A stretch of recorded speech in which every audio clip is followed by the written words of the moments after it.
I don't know. I just fucking it's so annoying. I don't know. I want them to look into like individuals. Yeah, we want them to look unique and different. But that is a harder thing than you would think when you're building your own tabletop RPG. Hi everyone. I'm Taylor. I'm one of the co-hosts of the TGS stream. Thank you so much for joining us. We are building the character creation out on our new tabletop game called Peddlers. Right now, what we are in the middle of doing is going through the kind of the species section of the character creation questionnaire, and we are building out answers. We've already done this for a lot of the other species. We've done this for Polyguitar, we've done it for Emberfights, Tunnelers. We actually did them for the Arache, our bug people, during our last session. Today, our goal here is to I have an echo? Huh. Interesting. Okay, give me a minute. We also, so we're going to be going through these questions as much as we can. As we have it right now, we've broken down the questions into the mechanical needs that we need for character creation. So, should we find ourselves unable to meet the questionnaire fulfillment for character creation, we're not too worried, because we can just approach it mechanically, have people build their characters mechanically, and we can still test all the new things that we put into our game, of which there is quite a bit. In fact, basically, a whole new game in the last 3 weeks. No shit. Noggin, dude, can you confirm for me? I think I got rid of what was causing the echo. Can you just verify for me whether that's gone or whether that's still there? You actually didn't get rid of what was causing the echo? Because it was me! I was causing the echo. I was whispering right behind you the whole time. You fool. Yeah, and we've got a couple other things. I don't know if Into the Sunset has cleared drive-thru yet, has it? Let me actually find out really quick. It's pretty exciting. We got Taylor's new background ballad on its way onto drive-thru RPG, and I built a thumbnail for it, which I think looks pretty cool. It looks pretty neat. Yeah, I think it holds the aesthetic pretty well without having to draw a whole landscape. No, it looks like it is still private. Well, let's show the people what I made anyways. Yeah, no, that's fine. Hang on one sec here. So, folks, when you... Oh, come on, don't be a dick. Don't be a dick. Don't be a dick. Oh, I have to talk about Blender a little bit too, because it beats ass. Cool. Okay, cool. So this is the image that you're going to be looking at. Ooh, I need to zoom that out on the stream here. Don't. It's private.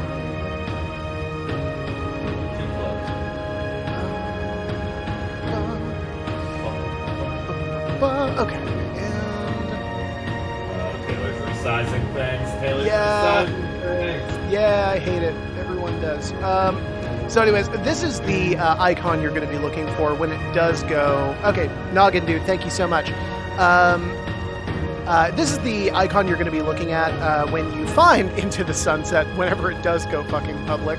Sorry it's not already. I put in the request to make it public like 2 days ago. Drive-thru hasn't gotten it done yet. But big middle finger. Yeah, but keep an eye on... This is a good opportunity to let you know that we have a Twitter. And if you follow us on Twitch, then you will also get this notification as soon as this actually does go public. If you've missed background ballads, by the way, Taylor is putting some cool flooded work down. Like, it really beats ass, dude. Like, I listened to this song the whole time I was doing this, and it really gave me those islandy vibes. I don't know. It was really cool. I really dig it. It's been a super fun project.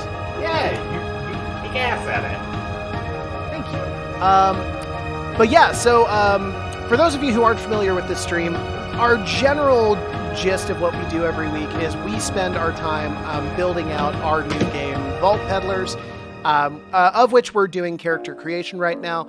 In the coming weeks, you can expect to see a lot more from us. We're actually planning on putting out more background ballads, so I'll be doing more music stuff. Corey's going to be doing an art stream starting in the next couple of weeks, which I'm really excited about, because the stuff that he has been producing for Vault Peddlers is fucking incredible, both like in the 2D art section, and apparently he's also been getting into Blender, which means like a lot of 3D models that are going to be coming your way.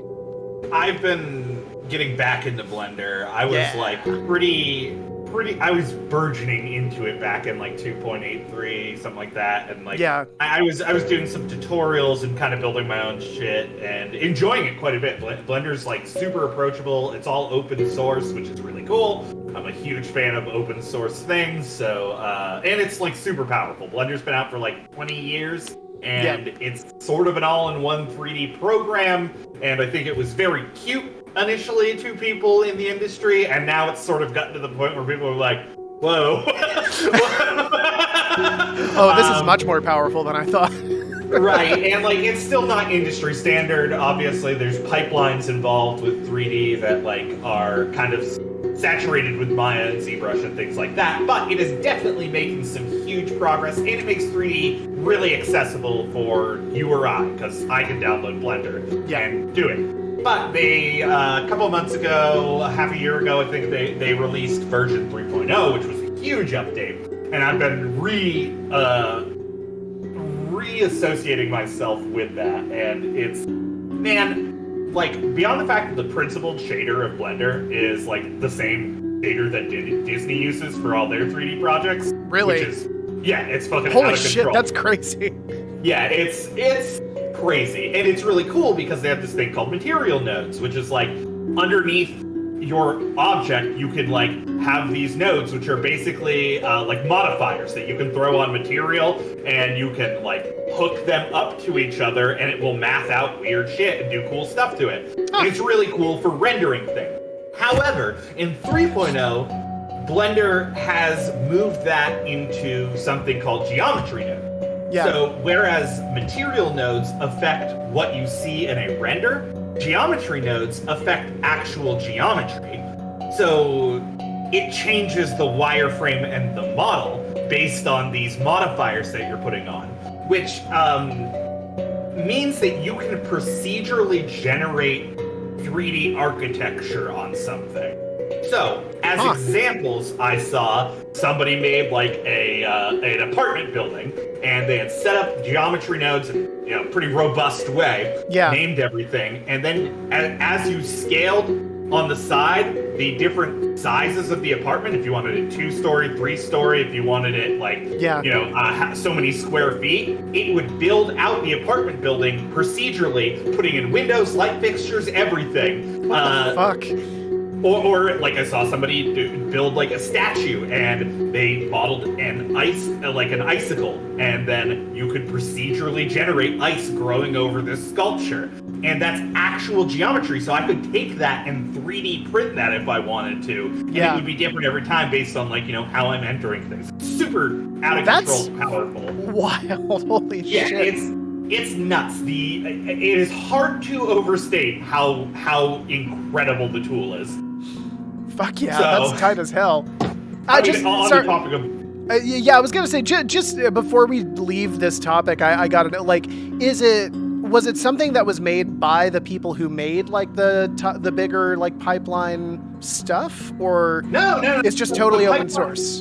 So pipelines are like what you use to 3D model. Like a pipeline is like the different sets of programs and the different people working them in like a studio. So you have one person modeling, one person texturing, one person animating, something like that. Right. And there's separate programs for all of this. So Blender posits that it can do the whole pipeline, basically. Gotcha. It was all made by either Blender Studios, which is, again, 100% open source, or it was made by people who are third party who submitted it to Blender. That's because cool as shit. it is, again, open source. Open source also means that it can't be not free, because even if they were to make it not free, all of the source code is available up till that point. That's so awesome. And why this pertains to Vault Peddlers, Taylor, beyond the fact that I'm going to be making some minis, is that it gives me more opportunities, because like I'm not super robust in doing landscapes. Like I've been fiddling with them, but it's not like my forte. I've been doing a lot of figure and stuff like that. Yeah.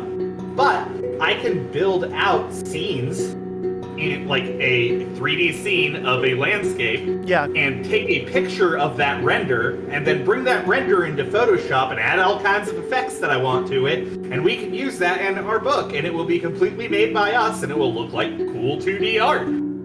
Fuck. Yeah.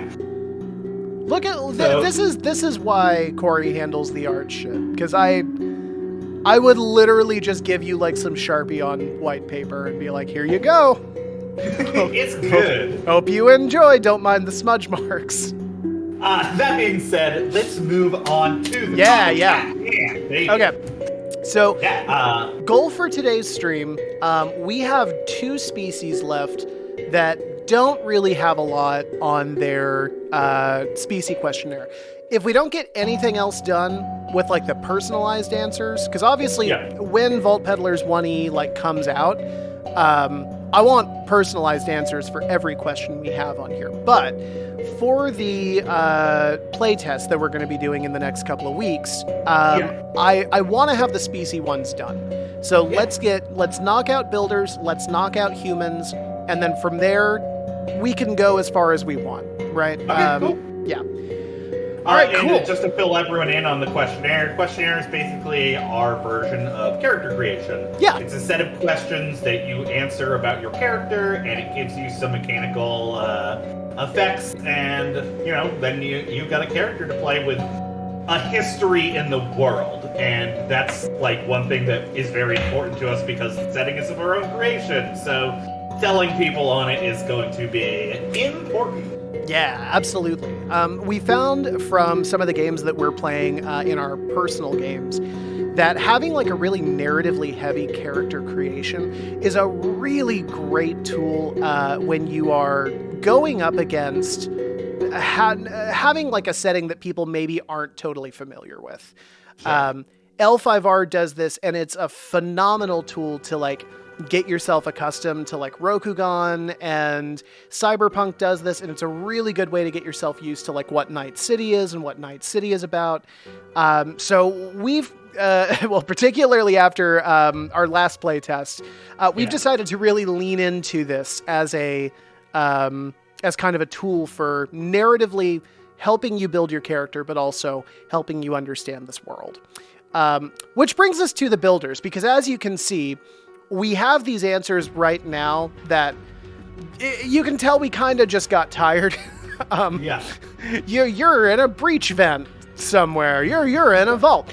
And the answers need to be more than this. They need to communicate why your builder might be in this certain area, what led them to this place, what value did they hold there. But I think even before that, we need to understand who the builders are. So I'm just going to read through this real quick. Well, don't read too much into the description of the builders.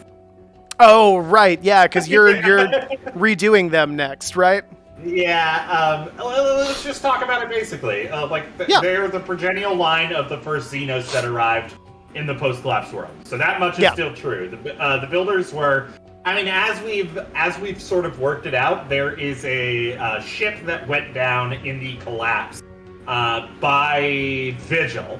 It actually became one of the important facets of Vigil. One of our gods situated in the mountain of Vigil. And this was the surviving, basically Superman, I guess. It's a baby that survived. What do you want? Superman is a volcano baby. Superman is a volcano baby.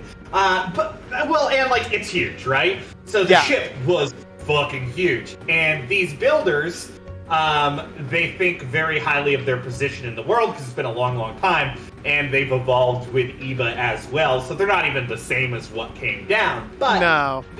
They're about 8.5, 9 feet tall, and they were basically like rats or borrowers that were aboard this ship. Yeah. I say borrowers, but physically they are different from that. Yeah. Well, so that's the thing, right? Is I like the idea that the builders think that they are really impressive species, specifically because they come from a place where they were not that at all. Like, yeah. I actually, like, I've been kicking around this idea that, like, I think that they were, like, pests on the ship, right? Like, they're like the Joro spiders that we have down here in Georgia. Like... Horrifyingly accurate. Yeah, very much. But no, like, I think that makes sense, though. Like... Yeah. It would make sense why, after the ship crash landed and, like, the baby is just sitting there in the volcano, it makes sense that the builders just fucking left, right? Yeah, they're not taking care of it. They're like, fuck yeah, that. that's not their responsibility. Like, I'm fucking out of here. I honestly think that the borrowers reference is fitting, right? Because what we know about builders is that they accumulate history and they catalog it, and like even on themselves, like they drape their carapaces in things that they find. Kind of like borrowers do. They were small on the ship. They're hiding around. I'm sorry, I'm not familiar with this reference. What are borrowers? Oh, the borrowers? It was like a movie about like these little people that live in your house. They're basically little Putians, but they live in your house and you're a giant. No, I didn't see this at all. I have no idea what this What? is. You never seen the borrowers? I've never seen the borrowers. Oh, it's a good watch. Like 80s, 90s, 2000s? 90s. 90s, okay. Yeah, no, sorry. Yeah. Sorry, everybody. I've never seen the borrowers. Hold on, I gotta Google when the borrowers came out. Yeah, right? 1997. Okay. Shit, what was I gonna say? But so yeah, when we talk about this... The borrowers absolutely slaps. Sure, I'm not gonna say no. I'm outnumbered here. But so what we know about them, you're putting it very kindly. The builders are kleptomaniacs, right? Yeah. Like that's 100%. 1,000% what they are. Yeah. They're just like, ooh, shiny. Like, well, and like if you're a pest living in a sentient pest, by the way, living in like a much larger society, like you don't have a chance. So you steal from the things that are physically larger than you. They've already accumulated things. Yeah, totally. That's what you're used to doing. Yeah, I think it makes total sense. Well, and I think that if you are as opportunistic as that is, I also think that leads to you very quickly understanding like, oh, well, if I play nice with these people, then like I don't need to steal. Right. And so you have a lot of builders who like maybe they like little shiny trinkets or whatever, but like people who actually have what's the word, like assimilated in like with the rest of like the species on Eba, particularly because having a homestead of your own gives you a hell of a lot more power than you ever had on that ship. Right. When you were just like some unwanted pest. This is like the chance for the builders to have that home that like they've never had before. Can I say something? Yeah. I don't think builders like each other very much. Do you think they stereotype each other? I think it's more like like on the concept of kleptomania, on the concept of like territory and like playing nice with people. They see other builders as like competition for things. Yeah, I think that makes perfect sense. Like it's definitely something where like they see another builder and they're like, oh, be careful around that one. Yeah, they're like making shit up about like that kind of It's like, but that's the pastor. Oh yeah, no, but just be careful. I've heard stories. I love these little lion sons of bitches. I say little, again, 8.5, 9 feet tall. our largest playable species. They are enormous. Yeah, they're like a floating island. They're kind of like silt striders, honestly. They have a lot of that same energy. Yeah. Okay, cool. Well, so then we'll leave the physical description off the Yeah. books for now, because obviously I'm leaving the vast majority of that up to you. Let's talk about let's talk about these questions here. So right now what we have is, where was your hermitage and what were you protecting or studying? So based on what we were just talking about, does hermitage still track? Because I don't know if it does. so let's post it this way then. I think that traditionally builders maybe they keep like a gallery that they keep lots of galleries if you're a vault peddler, like a dog burying bones around a yard that they're going to come back to, and like they don't tell other people about it unless they're very, very close with them, and they definitely don't tell other builders around it, which means that other builders are definitely looking for the hovels of like other builders. Oh my god, I love that. Okay, cool. Let's call it gallery. I like gallery a lot. Yeah. And I'm gonna put a note in here. We need to describe galleries. Yeah, we need to explain what a gallery is, and I'm just gonna keep that going really quick. A conglomeration of stolen property that the builder has buried or otherwise kept secret. I love builders so much more right now. Well, this happens every time we get into, every time we dive into like one of the species or whatever, we end up learning so much more about them as a result of that thing, which is actually, that is the reason why I want to have really good answers for all of these things. One thing that, like, my Coriolis book came in, and one thing that, like, everyone says about Coriolis, like, one of the best things about it is that setting is known and loved by the people who made that book, because they dipped a lot of time into it. It shows. Yeah, no, absolutely. Okay, so I love Where Was Your Gallery? And then, what were you protecting or studying? So are we just basically saying what's in your gallery? What's your most prized possession? I like that, yeah. Yeah. So what is the most... Moist. What is what is your moist prized possession? What is your moist possession? Tell me of your moist collections. Do you mean most? No! Ew! That is super builder, though.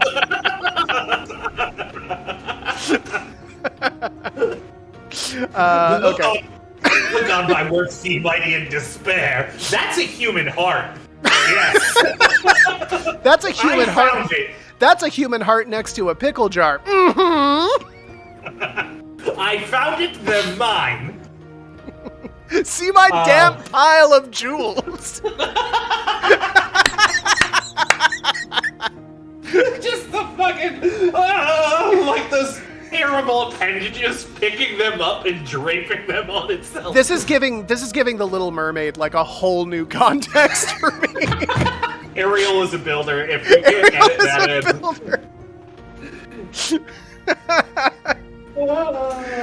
Oh my god. Okay, so let's talk adaptation. To avoid the aerial low orbit. Jesus Christ! How did it? Okay, you came up with that because I remember thinking like, how the fuck is it gonna be there? But like, yeah, no, we're changing that one.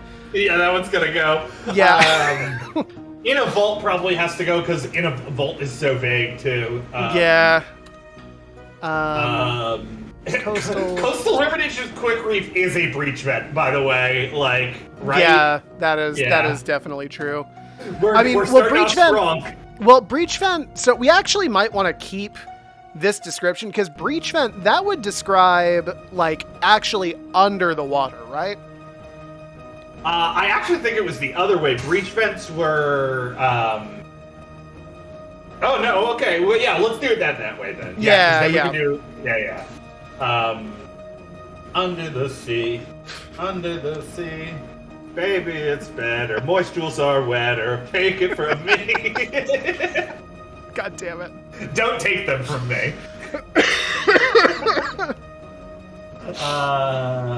All listings just outside of the major cities. Okay, yeah, I'm gonna rework all of these. Okay. Yeah. In a breach vent. So what is a breach vent then? A breach vent being like a volcanic vent in the ocean? Yeah, that was my understanding of what a breach Okay. event would be. So deep in the toxic seas of Eva. Okay. So quick question about that then.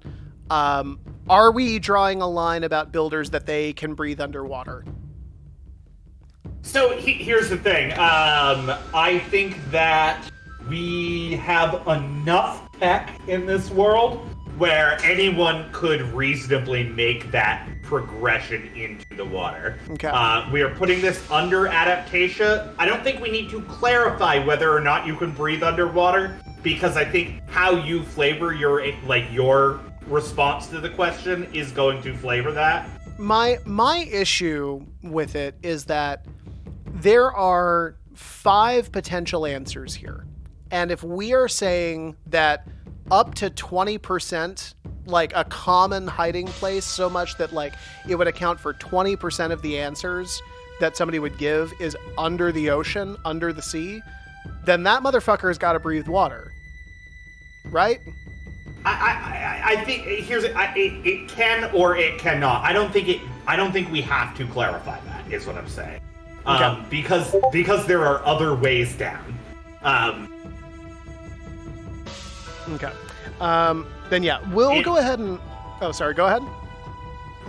Yeah, I just think that, clarifying in a world where we are going to prioritize a lot of equipment, in which, breathing underwater apparatuses could definitely be included, or you get some sort of magic item that gets you there, and or second, you've evolved. Well, and the second half of that is, I'm asking because I also want to know, I mean, the ocean is Eba is dangerous everywhere, but, the ocean especially is, a very fucking dangerous place to be. So, that's the other reason why being under the water, as opposed to, near it in, a coastal hermitage, that tracks more to me. So I'll say this much: if we've set up builders that they are trying to hide these from other builders, hiding it in the most fucking dangerous place seems very much like someone who would try to do. Cool. If you're down with it, those are my 2 major concerns. So we will go ahead and we'll put it in a breach vent.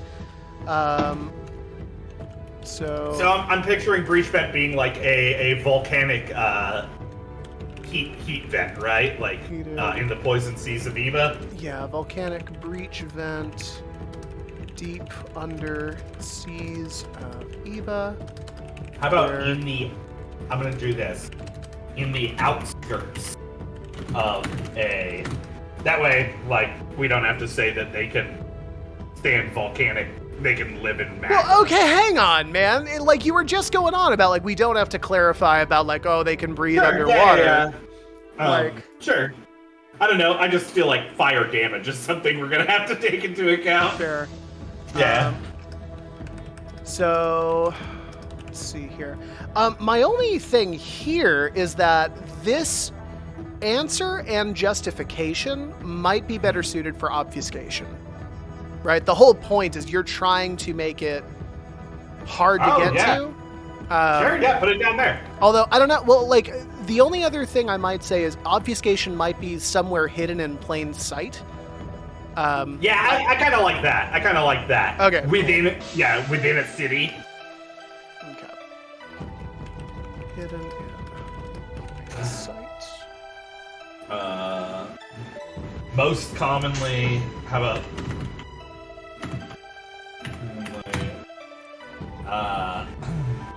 builders of this ilk take to hiding their gallery in one of the major cities of Eva.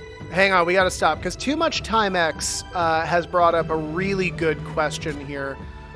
What if it was moist? Yes. What if it was moist? That's a really good point.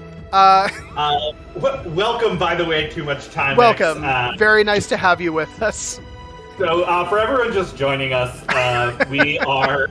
Yeah, explain this. Explain this, please. I will explain moist jewels to you when I am damn well ready.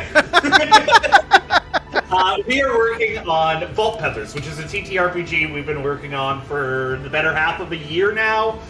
We've been streaming it. If you ever want to check it out, the link in our Twitch page will lead you to our YouTube, where it is all documented.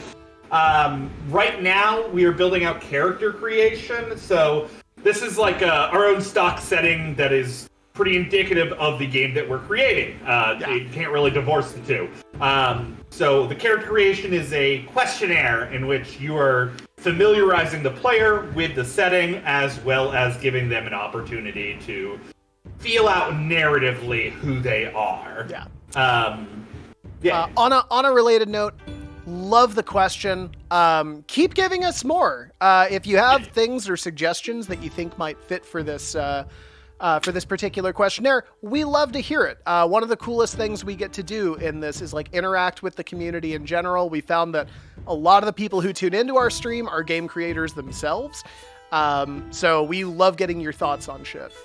Absolutely. Love to hear it. So on that note, let me tell you of Moist Jewels. And maybe this is like the kind of verbiage we should stick to, right? Hidden in plain sight. Most commonly, builders of this ilk take to hiding their gallery within one of the major cities of Iba.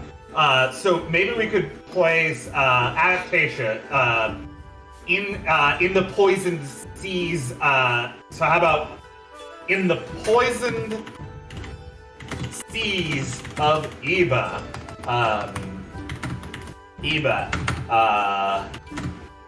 The builder who takes this route to hide their gallery may find it in a superheated volcanic vent.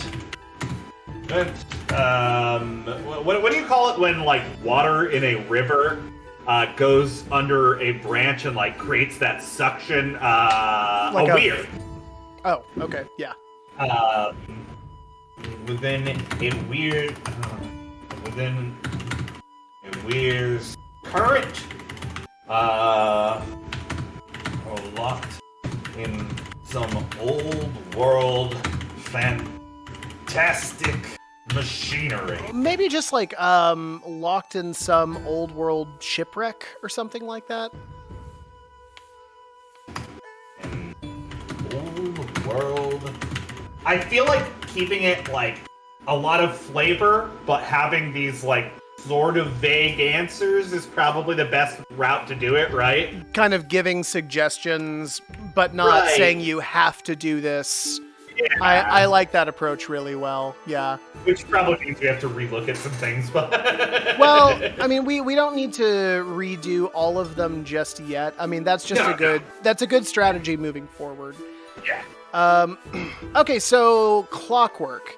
This is our approach that's all about like calculated movement, right? It's about precision strategy. Like this is like thinking through things 5 steps ahead. Where would that gallery be? Logic. We're thinking logic here. Yeah. Okay, so I feel like so it is probably somewhere. I mean, like the vault idea was a good idea here. Maybe we can like marry that into what we're talking about, right? Somewhere that is dangerous, somewhere protected by natural wildlife, somewhere that like has been hollowed out by a creature bigger or more dangerous than them, and they're living in the living in its wake, basically. This would be like putting it in like a bear's cave or something like that.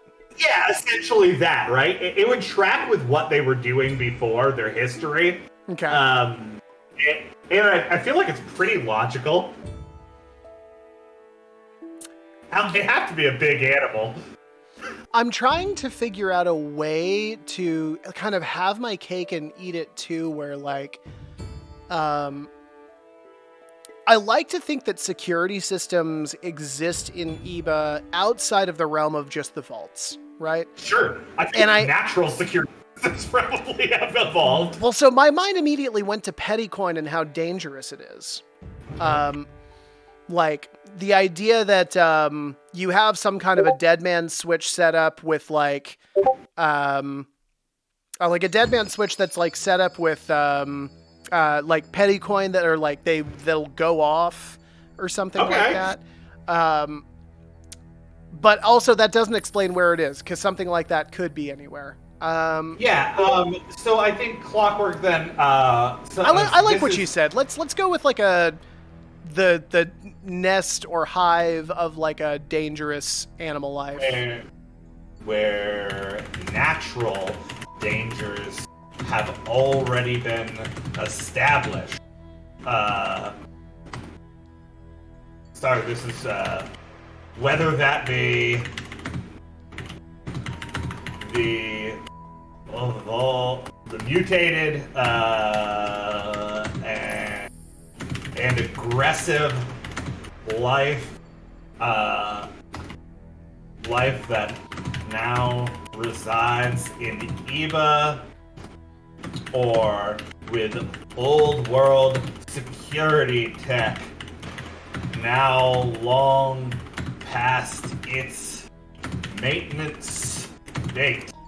When I say maintenance date, I mean like it is like fickle, right? Yeah. So maybe fickle old world security tech. Yeah, I like that a lot. And I made it all bold because I'm a monster. You are. If you don't fix that, I'm going to, because it gives me so much anxiety. Oh my god. The coolest thing about making this game with Taylor is that I give him anxiety quite a bit. You like for context, like my day job is like I am actually a writer, and like a lot of what I do is like a lot of self-editing. It's like what should be bolded, what should be highlighted, what's a table, like what should be bullet pointed. Oh my god, Corey, your writing habits drive me insane. What? It seems good. Seems good. Worse. Noggin dude, why would you even bring up that question? Why would you even? It's not. We don't need to see any more of that. We don't need to see any more of those. It's not relevant. He's about to send me a bunch of pictures of flesh spiders. Are you happy? Thank you. They're all the way over there. We'll get to it in the lore section. Dang. Actually, Noggin, dude, we got some he's keys to show you. He's got some shit.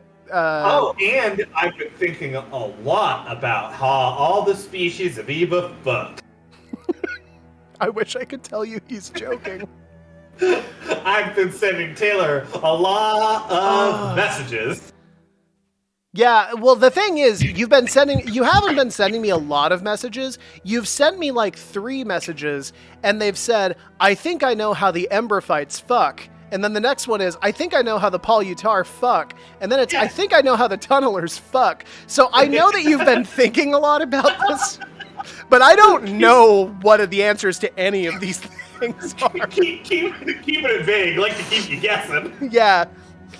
It's that veiled GM talk that we all come to know and love in this community. Noggin, our FBI agent is welcome on our show at any point.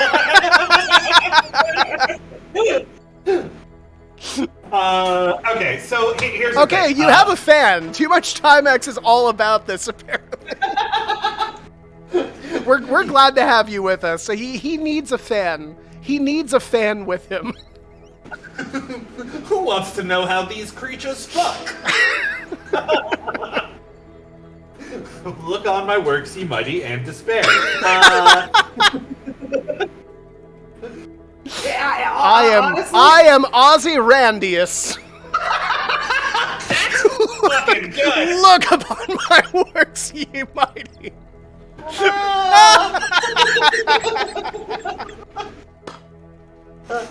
It's Austin Powers, right? Like it is. Yeah, no. Yeah. Oh my god, that's exactly what he says.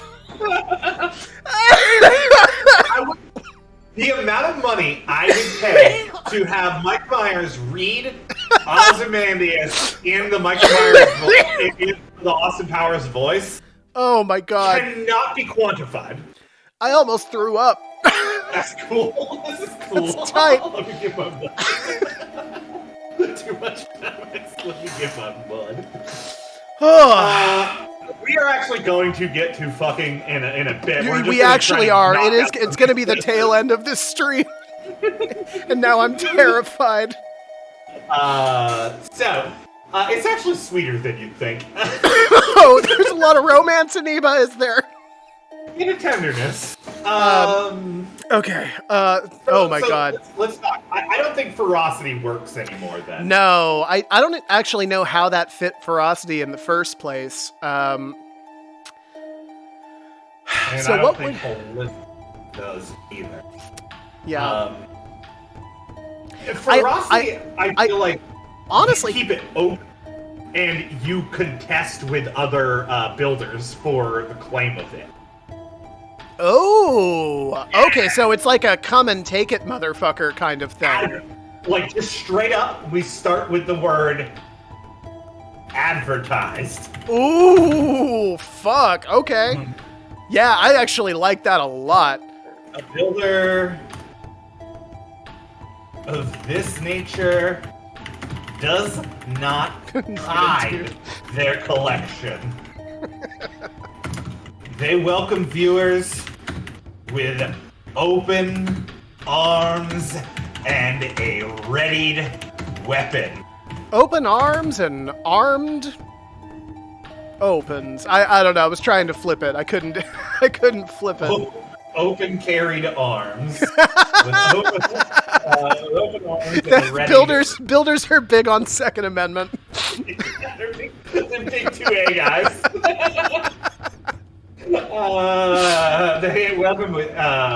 They welcome visitors with open arms and a ready. Okay, well, how about this? So they welcome visitors with open arms and challengers with a ready weapon. Yeah, I think that's it. Yeah. Come and get some, baby. Oh, hey, like a bovis, like a bovice. Thank you so much. We appreciate the follow. Thank you. Oh, thank you very much. Yeah. Oh my god. It was all the sex. It was Ozymandias, wasn't it? That was what. Ozymandias. It was Look upon my works, ye mighty. Despair. Fuck, I am like dude, I'm gonna make that emote, by the way. Ozymandias in somewhere, please. I'm glad you all share Ozymandias with us. Thank you so much. This has been this is already like my favorite fucking stream that we've done. This has been something special. We've gotten to know each other over the last 40 minutes. Okay, so holistics. What is holistics? Holistics. So holistics is all about like the interpersonal interconnectivity between all things, right? Like, so maybe unlike ferocity, maybe it's actually shared. Maybe it's two builders that have gotten together. Yeah, I think that makes a ton of sense. Like Abovus, we are doing fucking great tonight, man. I hope that you're doing well as well. And with another or a whole collection. Yeah. Of denizens. Of what? Collection of folks, people, friends? I think it's other builders, right? I don't think it has to be just builders, because we're talking My dog about says hi, by the way. Hell yeah. Mwah. Can we change your dog's name to Ozymandias, please? yeah, we absolutely can. Nobody tell my partner. We are absolutely vibing out like a bonus. Really good time tonight. No. By the way, just make a note, when you import this over to YouTube, you can edit the title. My name is Ozyrandius. Look upon, yeah, 1,000%. And he ends it with, yeah, baby. Yeah, baby. Look upon my works, ye mighty, and despair. Yeah, baby. Yeah, baby. You share it with another or a whole collection of other builders, right? I don't think it's just builders, because a big part of this game is found family, right? It is, but galleries specifically are builders. But if we're talking about a interconnectivity between all things, right? Like, what is more interconnected than a builder who invites somebody who's not even a builder? Actually, I guess the way we describe builders, that's less important than inviting another builder. How about this then? Share it with another or Oh my god. Corey, I'm sorry. We're not going to get any fucking work done because this chat is off the fucking... It's off the fucking rails. Noggin, dude, you're fucking killing me right now. How about this? This should solve it. Let me read this. I gotta get on to this. Whoa. You and your moist jewels are making me randy, baby. Yeah. It is getting out of control in here. Yeah. Our new goal for this stream is to get this specific episode in front of Mike Myers. Do you like what we did? Somebody tweet Mike Myers and show him this stream. Do you like what we did? Do you enjoy this?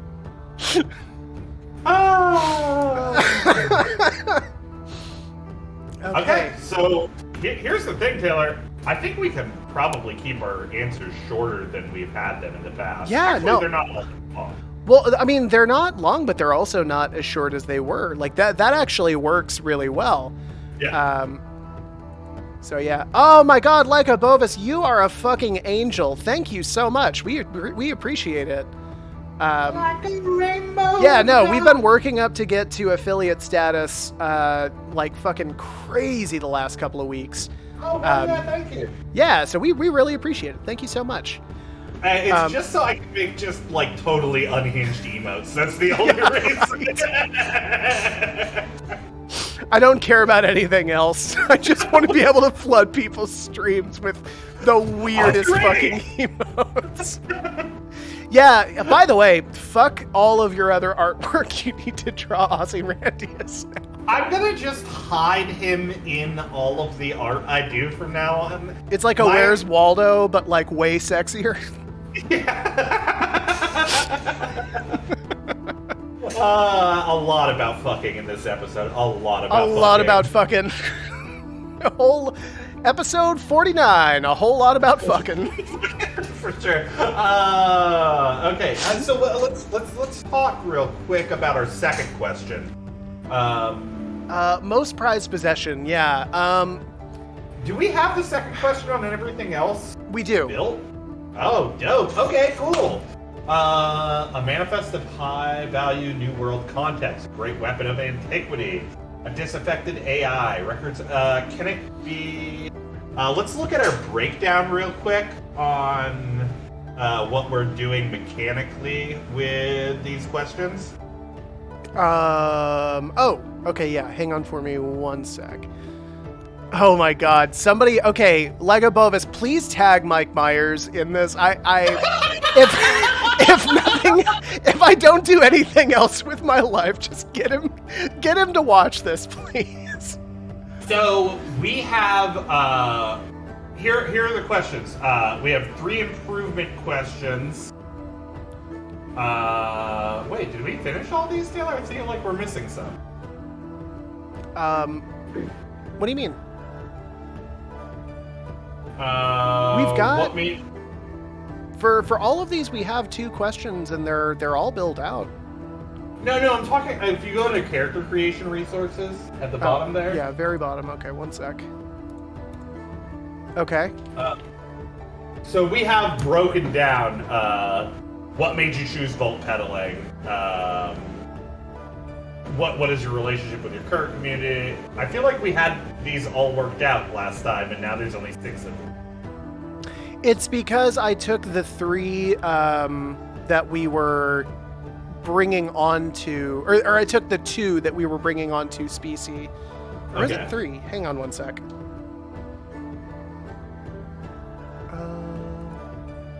Faded, what am I actually watching? That's a great question. That's a great question, Lycobovus. I don't have a good answer for you. I'm just glad you're watching. Thanks. I do. It's we're writing slash fiction here. We aren't, folks.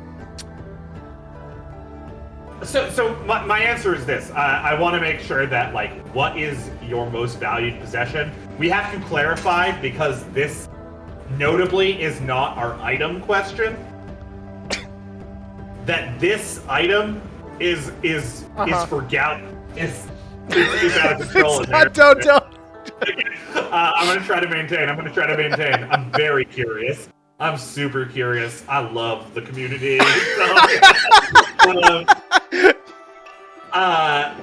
God, I'm fucking floundering right now. Okay, I know, right? So we have oh my we God. have questions mechanically broken up, where one of them is an item that you get, right? A reliquary item. So yeah, let me try and parse this out here. So if you go up to the Palutar, I think what's going on here, and what I've just realized, is we're not going to finish Species tonight. We have 3 questions. The 3rd question is not built out for anybody. Okay. Yeah. Okay. Well, that's fine. So the basic layout that we have for all of our Species questions is: where are you from? Why'd you leave? And then there's a 3rd question that's all about like, who is your father and what does he do? what is your quest and what's your favorite color, baby? No, it's what our personal ideals are. What your personal ideals are apart from your contracts. Okay. So that was yeah. My question is this. We had these broken up so that each oh my God. Unique. One sec. Lycobovus, thank you again. That is so sweet of you. Much appreciated. Damn, dude. I was about to say, this is like our new best friend. Thank you so much. God. Lycobovus! I'm just like Lycobovus with the with the sand people from Star Wars.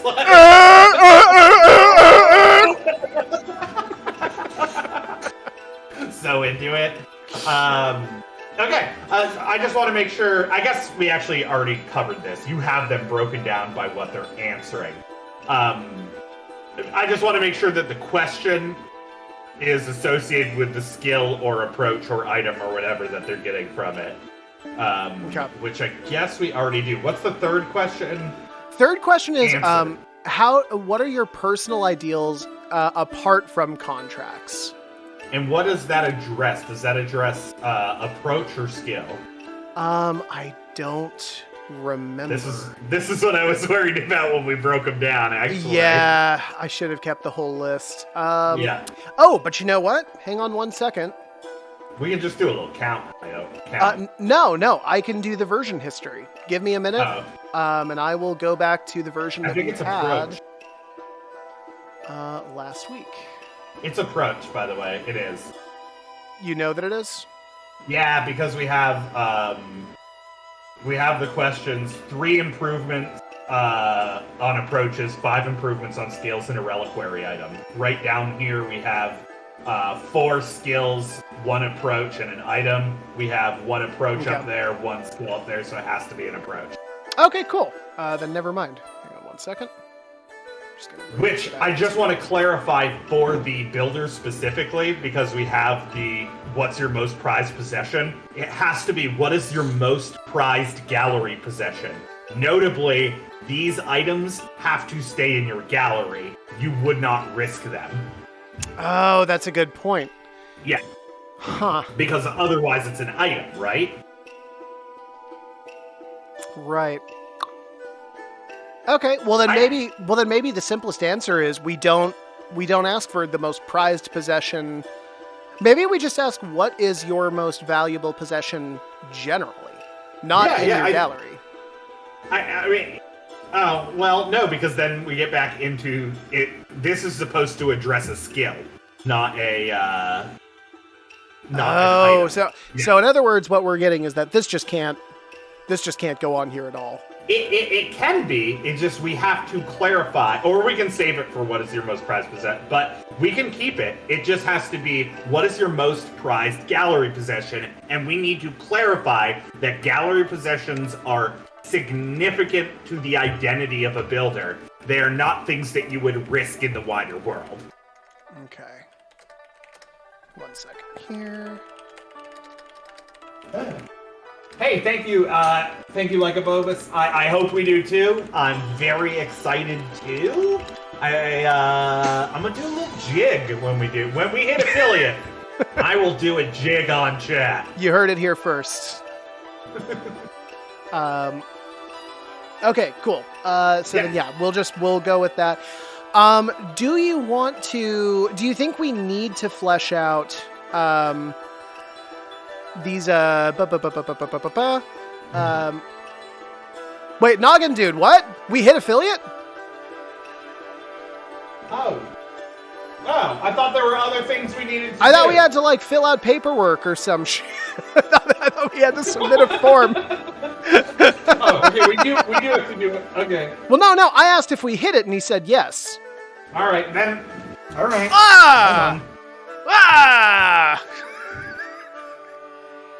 There it is.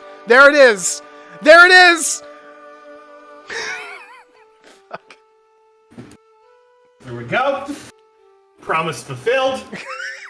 That was a very nice jig. Oh, yeah. Okay. I think these work. I don't think they're perfect. I don't think they need to be. I don't think they need to be more exact than this. So that actually works for me. Which means, for now, that we are done with builders. We technically do still have that third question, but we have to cut and run that because it's been an hour and we've gotten exactly 2 questions filled out. So yeah, let's move down to our humans, which boo, nobody likes that. I like our humans. Our humans are okay. For the first so actually it's about that time again. I'll actually just go ahead and let you guys know. God, if you have just tuned into the chaos that is this fucking stream, believe it or not, we're not a Mike Myers fan cast, and we don't. We aren't. Well, I mean, we are now. So we are TGS Games. We are making a brand new tabletop RPG game called Vault Peddlers. It's a game about community in the post collapse. Right now, we are in the process of revisiting our character creation system. Yeah. This system is entirely questionnaire-based. The answers to your questions both affect the mechanics on your character sheet, and they also affect the history of the character that you're creating. So what we're doing right now is we're revisiting those questions, and we're trying to kind of beef up the answers and give it a little bit more narrative flair. We love hearing from the community, so if you guys are game creators yourselves, we found that most often that's usually who our stream appeals to the most. We'd love to hear from you, so feel free to let us know in the chat. We would love to get your input on stuff. And not to be exclusionary, man, if you like playing tabletop games, if you've never played a tabletop game before and you're just interested, if you've never heard of one, let us know. I'll watch. Shit, I never made a game before this. There's no fucking rules. I tricked Taylor into playing tabletop games with me, and he thought it was going to be Dungeons and Dragons. And that is true. That is a real thing that happened to me. Corey was like, "Hey, do you want to play a tabletop game?" And he said like, oh yeah, we're playing like Monster of the Week. It's like a PBTA game. And like me not knowing anything about games, I just assumed that was like a weird, what's the word? Like a splat book or something for like D&D. Like it was a special kind of like D&D. And like I came to the table with like a D&D character basically like made or whatever. And they sent me the link for the PDF to Monster of the Week from PBTA, and they were like, hey, like, do you already know what you want to do for your character? And I remember like kind of looking at like this Zoom call and being like, you know what? Yeah, I do, but you guys should go first. I'll figure it. I'll let you. I don't want to take up too much time, so I'll let you guys go first. That's so good. And nobody knew until years later. Powerful stuff. Powerful stuff there, Ken. Funny you should ask, Noggin. A moist is a thing that gems are. If you have any collection of jewels, any collection of baubles, gems, moist is what those are. If you're familiar with a damp, it's actually like the cousin of a damp. It's the feeling of a human heart. There goes Corey, off with the blood jokes again. There is not enough blood in my body. Not to be rude, but drink my blood. The greatest SNL sketch of all time. I'm ride or die for Weezer? So good. Holy shit. Okay, so let's get on humans. Yeah. How does EVA affect your ancestral line? Let's talk about humans in EVA. The OGs. We should the OGs probably need to remove that for the actual version. Yeah. Oh shit! Hang on. Oh, that wasn't me this time. You folks saw it here first. Forced? They saw it here forced? I said what I said.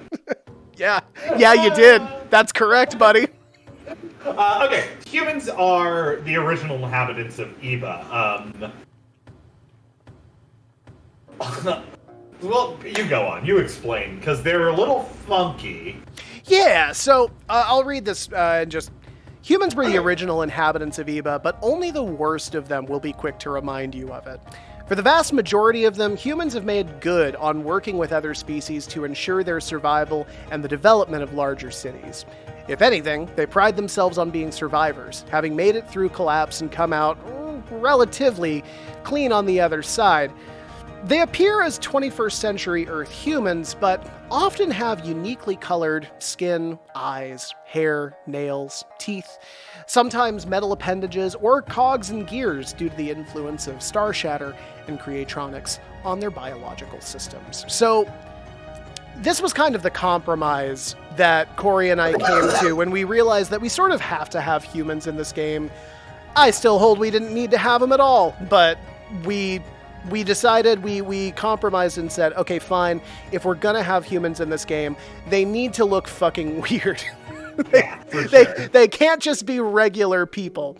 So I don't know, I view humans in this game as like very brightly colored. I view them as like a conglomeration of like bright neon green skin and like bright orange hair, like basically Roger Klotz. I think that my inspiration for this was Doug. Okay. Well, and like I think like leaning into it, like humans are often the representation of your world, right? So like how you show humans, because they are the self-insert species, are how you represent your world. And true to that nature, like humans in our world are evolved in very erratic and eccentric ways. They're born with robotic limbs, cogs and gears, steam systems, and coal-powered furnaces in their guts. Like, everything's all jacked up on them because our world is inherently pretty jacked up. Much like Taylor's mic, actually. They are... Sorry about that. That's okay, you don't have to apologize. Sorry. Your mic's to be blamed here. Sorry, guys. I'm sorry, all right? I'm sorry. Okay, sorry. There we go. But yeah, no, I mean, and we've kind of come up with a lot of variant histories for humans. Sure. These are definitely not people who remember anything from pre-collapse. Because this is hundreds of years in the future, so there aren't really a lot of surviving records of that time prior to collapse. But also just because I think narratively that's just not super interesting. I like the idea that there are lots of humans who have like family histories that have been passed down, and so it's like what this particular culture remembers, or like what they were taught really more accurately as kids. I think that leaves a lot of narratively interesting room for humans. But generally, I don't think anybody has like an objective handle any more than any other species on what the world was like pre-collapse, like what led to the collapse, so on and so forth. Absolutely. And like, because like a big thing about, like, if you're just joining the stream, if you're just joining like our talk on Vault Peddlers, a big thing about Eva and Vault Peddlers in general is that this isn't about the apocalypse. This isn't about the society that existed before. This is about things have been rebuilt, right? Yeah. Like we are in a burgeoning new society. And that's what's interesting about Eva. It's frontier stories, right? Like that's a big part of it. And in some cases, like that frontier aspect is actually diving back into the old world.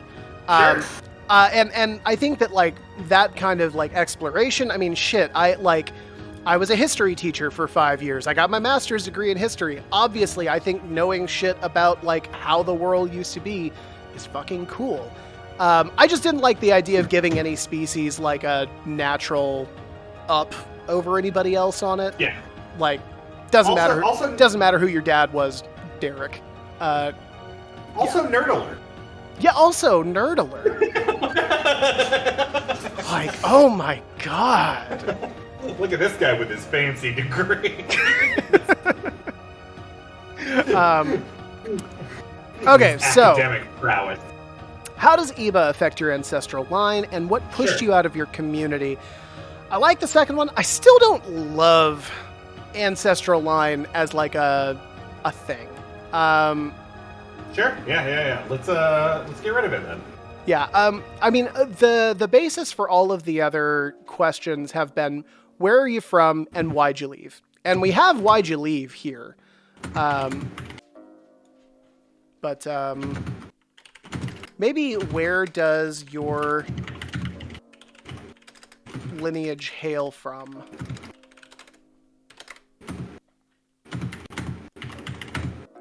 I also really like the idea of calling families lineages that correlate to like a bigger family unit than just like the nuclear family.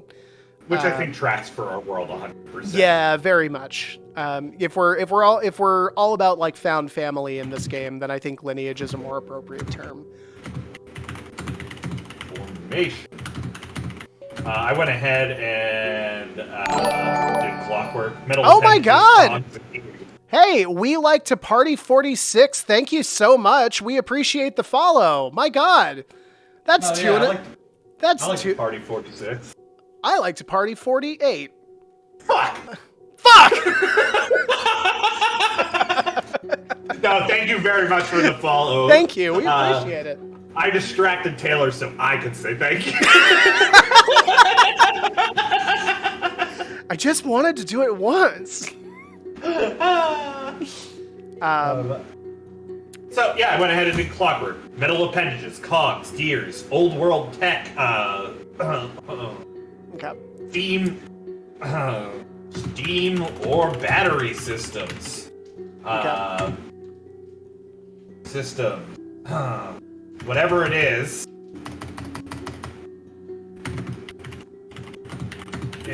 remnants of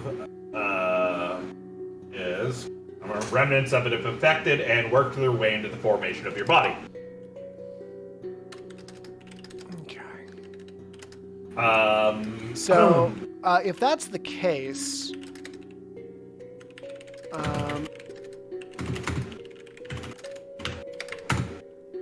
I'm going to change this question. And this can be the third question for humans. Okay.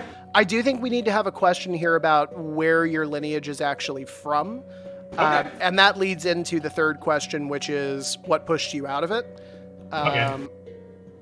But if you're going to build out those answers, then I don't want to take that away from this section, especially when we need a third question for everybody anyways.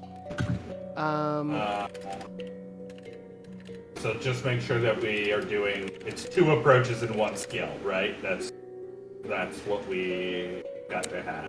Too much time X. Yeah, that was kind of our impression of it as well, is like a lot of shit about the post-apocalypse. Lot of shit about like surviving when the world ends. And I don't know, there's like a weird finality to a lot of those kinds of stories that neither of us, I mean, like I enjoy post-apocalypse stuff, but like it paints this very like final picture of like what humanity looks like. There's a lot of hope. Yeah, exactly. And like we really wanted to do something that kind of hit on the idea of what comes after all that stuff. Like what does rebuilding society look like? And what does society look like as it's gone, you know, further and further into developing following these calamities? Yeah. Weirdly enough, like a big inspiration for me at least was Adventure Time. Because I know that's supposed to be like post-nuclear war, but like it's got civilization and all that stuff. But yeah, no. And I don't think I haven't seen really any post-apocalypse stuff in like the tabletop scene. I don't know. Corey has a better knowledge of that than I do, but yeah. I mean, it's tough, right? Like writing like in the rebuilding era, like especially touching on hopeful things, like it pushes me a lot to like the idea of solar punk, right? Like if you're looking at utopian or idyllic things, how do you put conflict in? Which is like not what we're doing, because we're writing frontier stories, I think, essentially. Well, yeah, that's the thing, is like we're actually not really utopian. I mean, this is still a like capitalist hellscape. Right. Because, you know, write about what you know. But it's decentralized. It is at least decentralized, so you've got that going for you, which is nice. But no, like definitely, like the solar punk attitude of storytelling, where it's like it's not like human versus human necessarily. It's like human versus environment. Those kinds of stories were really big for us before we actually started Vault Peddlers in the first place. Because this whole thing started as a, we were going to do like a podcast where like we wrote stories from Eva. Yeah, and then we decided, you know what? Like we both love tabletop games. Let's like turn this into a thing. What's the name of the shotgun wizard? Oh, Zeriax? Zeriax? Hell yeah. Yeah. Fucking kicks ass, dude. He's a fucking god. And that's the cool thing about our world. Kablam! Let me show you my most powerful spell.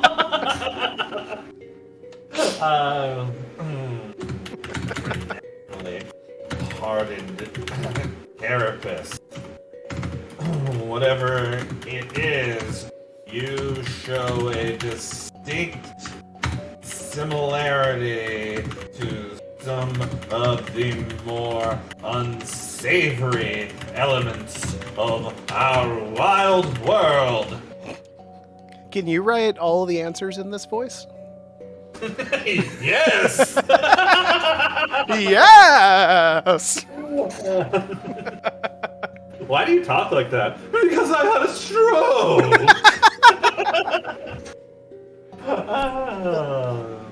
Oh! So, holistics, prominent facial, prominent expressive facial features. In the world of Eba, those who can show or conceal emotion.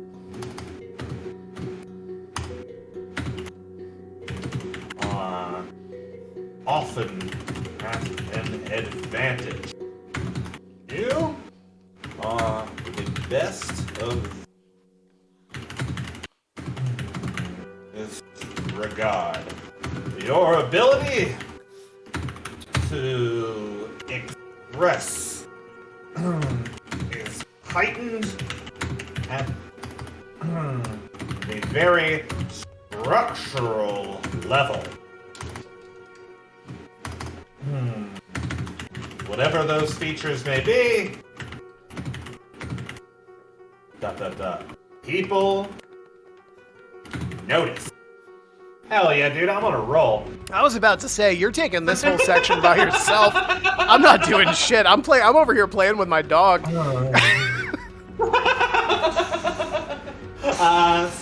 Adaptation, intuitive knowledge, clairvoyance, premonition. In order to circumvent or properly circumvent, navigate, or even situate yourself in the world of Eva, often knowledge is your most important asset. As a member of a lineage preordained with knowledge outside of your experience, you find yourself more prepared than your compatriots. Whether it be con artistry, clairvoyance. How do you spell clairvoyance? CLAIRVOYANCE. Damn, dude, that was insane. I can't believe I did that. I was sure I got that shit wrong. Whether it be con artistry, clairvoyance, or the whispers of ancient technologies. You know things you just shouldn't. Yeah, I like that. And the last one. Obfuscation. Obfuscation. Unusual coloration. In response to your often chaotic environment, your body has adapted to the shattered and robust ecosystems around you. Darks,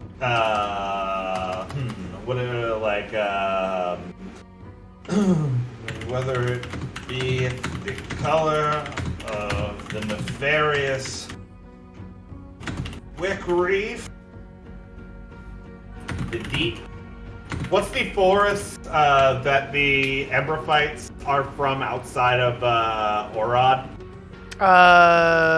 That's the Glade. Oh shit! Hang on, I'll have an answer for you in 2 seconds. The Glade of the Whispermen. I don't know why I'm laughing. That's probably about as good as what I wrote. Yes, the Whisperfolk. Yes, the Whisperfolk. Just the realm of the realm of the Glade folk. That's what I have. Taylor, I fucked up. Hang on.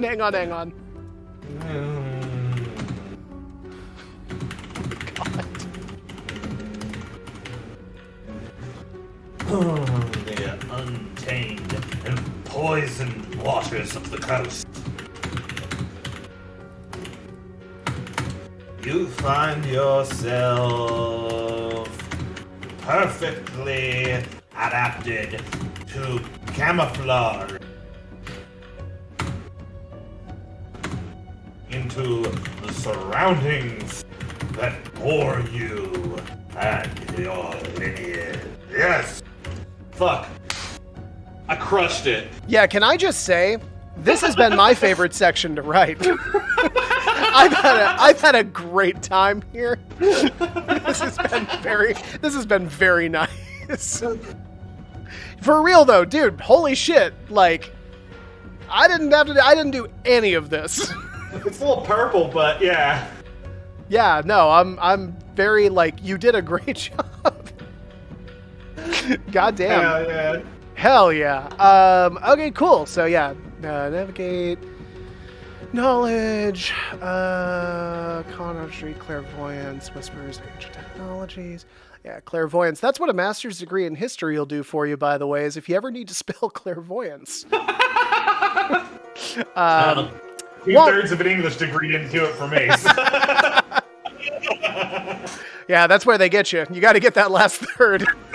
That's where they teach you. That's where they teach you how to spell.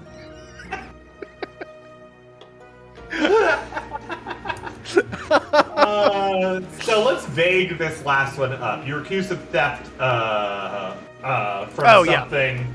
Yeah. Theft from something of something important. Yeah, of something important. I like that. Important to your lineage. Brutality and hardiness. Fervent protection and short-sightedness surrounding my ancestral home led to its downfall from forces within. Well, does it need to be forces within? No, we just do downfall. Yeah, I like that. I discovered secrets about my ancestry and went out to the world to investigate it. That's good. Elected as a representative of my community to the larger world. I don't hate that one. Yeah, I like that. And then felt trapped by my ancestry and home and sought greater things. Okay, so I do want to be a little more specific. So it has to be like... am I right, folks? With specificity. It has to be like making it clear that you ran away from home. Like, yeah.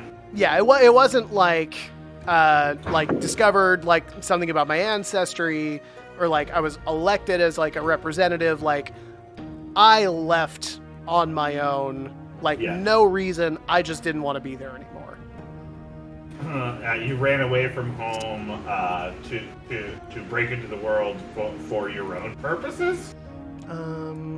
Maybe to seek, I don't know, to seek my, I want to say like my own destiny or like my own meaning. Yeah, my own. Yeah, I get what you're saying. To find my own purpose. To find my own purpose. Yeah, that works. Outside of the confines of my lineage, something like that.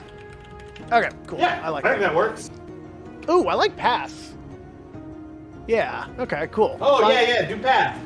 Find my own path. Thank you, Noggin. Thanks, Noggin. Thank you, Noggin. We love you. Thanks, Noggin. That's gonna be another emote I'm gonna make. Just we love you.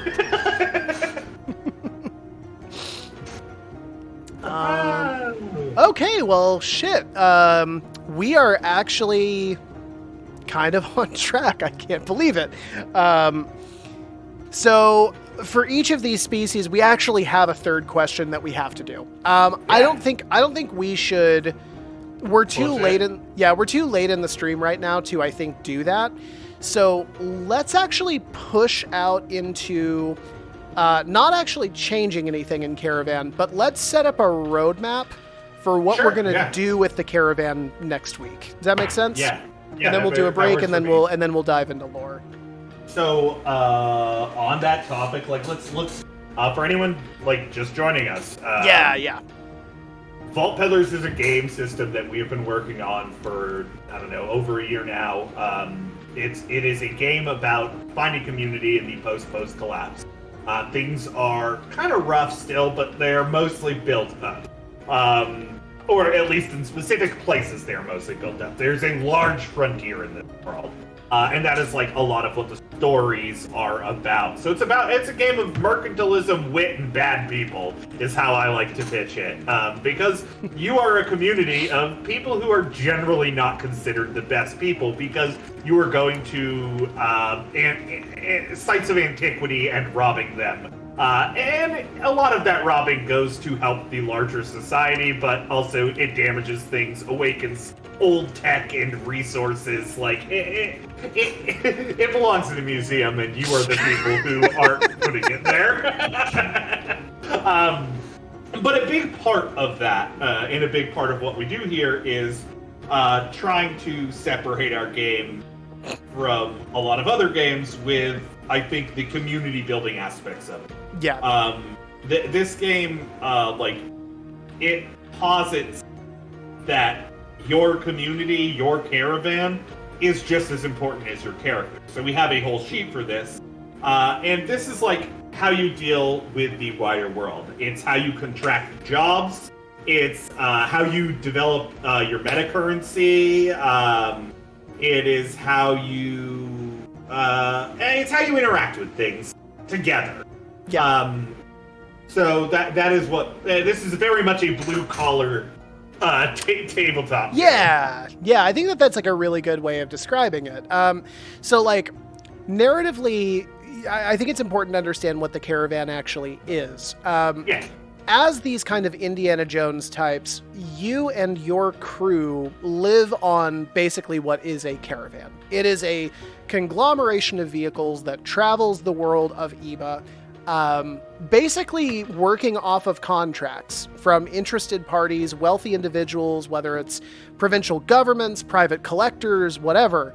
But the caravan narratively is not just the way that you make your living, right? It is your home. It is your community. Yeah. And mechanically, it also, mechanically, it also means additional dice that you can roll on certain rolls where you feel like maybe you need that little extra push. Yeah. So it's a really important concept mechanically and narratively. It was something that when we were first making this game, we struggled with for like a year to develop like a good system. And I think we actually came up with a decent one, but unfortunately it doesn't really work with the revamp of the core mechanics that we have been working with over the last couple of weeks. Luckily, oh, go ahead. It's also important to notice that, like, we're shrinking things in scale, right? Like, caravans at first were, like, much broader. It was, like, literally a roving town. This is much more of a treasure hunting group. I think think more Atlantis than... the fifth time I've heard Atlantis referenced in this stream. Yeah, no, it's very much like... It was a huge inspiration. I know that you love it. Of course! Yeah. Atlantis is the shit. It's a great movie. That's why I bought you a bunch of dynamite and sent it in the mail. I thought you were going to say, that's why I bought you 500 copies of Atlantis. And I said... Enjoy. But so, yeah. Would you rather have $1 million now or one copy of Atlantis the first day and then double it every day for 30 days? Oh, you fool. You absolute fool. Somebody doesn't know what compounding interest is.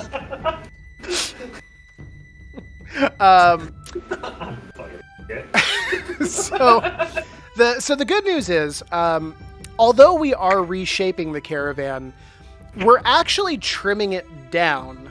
And we are kind of reversing the dice, the dice progression as per the core mechanics.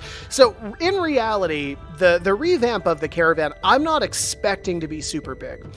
The biggest challenge that I think we are going to face is this first bullet point here on caravan resources, because now we have our provinces connected directly to the caravan. And province is another thing that we have kind of we've struggled with it without realizing that we struggled with it. Noggin Dude, yeah, great question. So the basic idea is that your caravan is a reflection of your success in the world of Eva. The more successful your caravan is, the more jobs you complete, contracts you fill, the more money goes into your coffers, the more petty coin you have to pay out for like additional projects or additional materials. And those additional materials translate into additional dice that your character can roll. So an example might be, I'm just going to use my favorite one. Your character is in front of a locked door and they decide, okay, I'm going to break this thing down, right? Well, normally what that is it would be like a brutality ferocity roll. And let's say, you know, they've got just the right stats and they're rolling like 3d8s, on this roll. Now you would need to get one, right? And you have a decent chance of getting one. But it's revealed that, this door has been recently reinforced, like there are guards here, so you actually need 3 successes. Well, if I'm rolling just 3d8s, then the chances of me getting that are pretty low, right? But I have this pool, the idea is that you have this pool of dice that reflects the success of your caravan. And it sits in the middle of the table during play. Or in the case of like on a VTT, what we did is we had virtual dice kind of sitting on the map that players could select. And they say, okay, well, I need this to work out for me, so I'm going to take one of these community resources and I'm going to add it to my roll. And now I'm rolling, 4 dice, or I don't know, we can have this talk about like, adding 1 or even more dice to a roll. That's another conversation we need to have. But the basic idea is it gives you more dice that you can roll with, thus increasing your chances of success. The danger, of course, being that as that same mission goes through, they don't automatically replenish, right? So you have to basically kind of parse out, right? Ration out these dice as they kind of get eaten up over the course of play. To the point where at the end of the mission, you've maybe got like 2 or 3 dice left and like, oh man, like, do I want to use our last D4? Like, that's like a really big thing.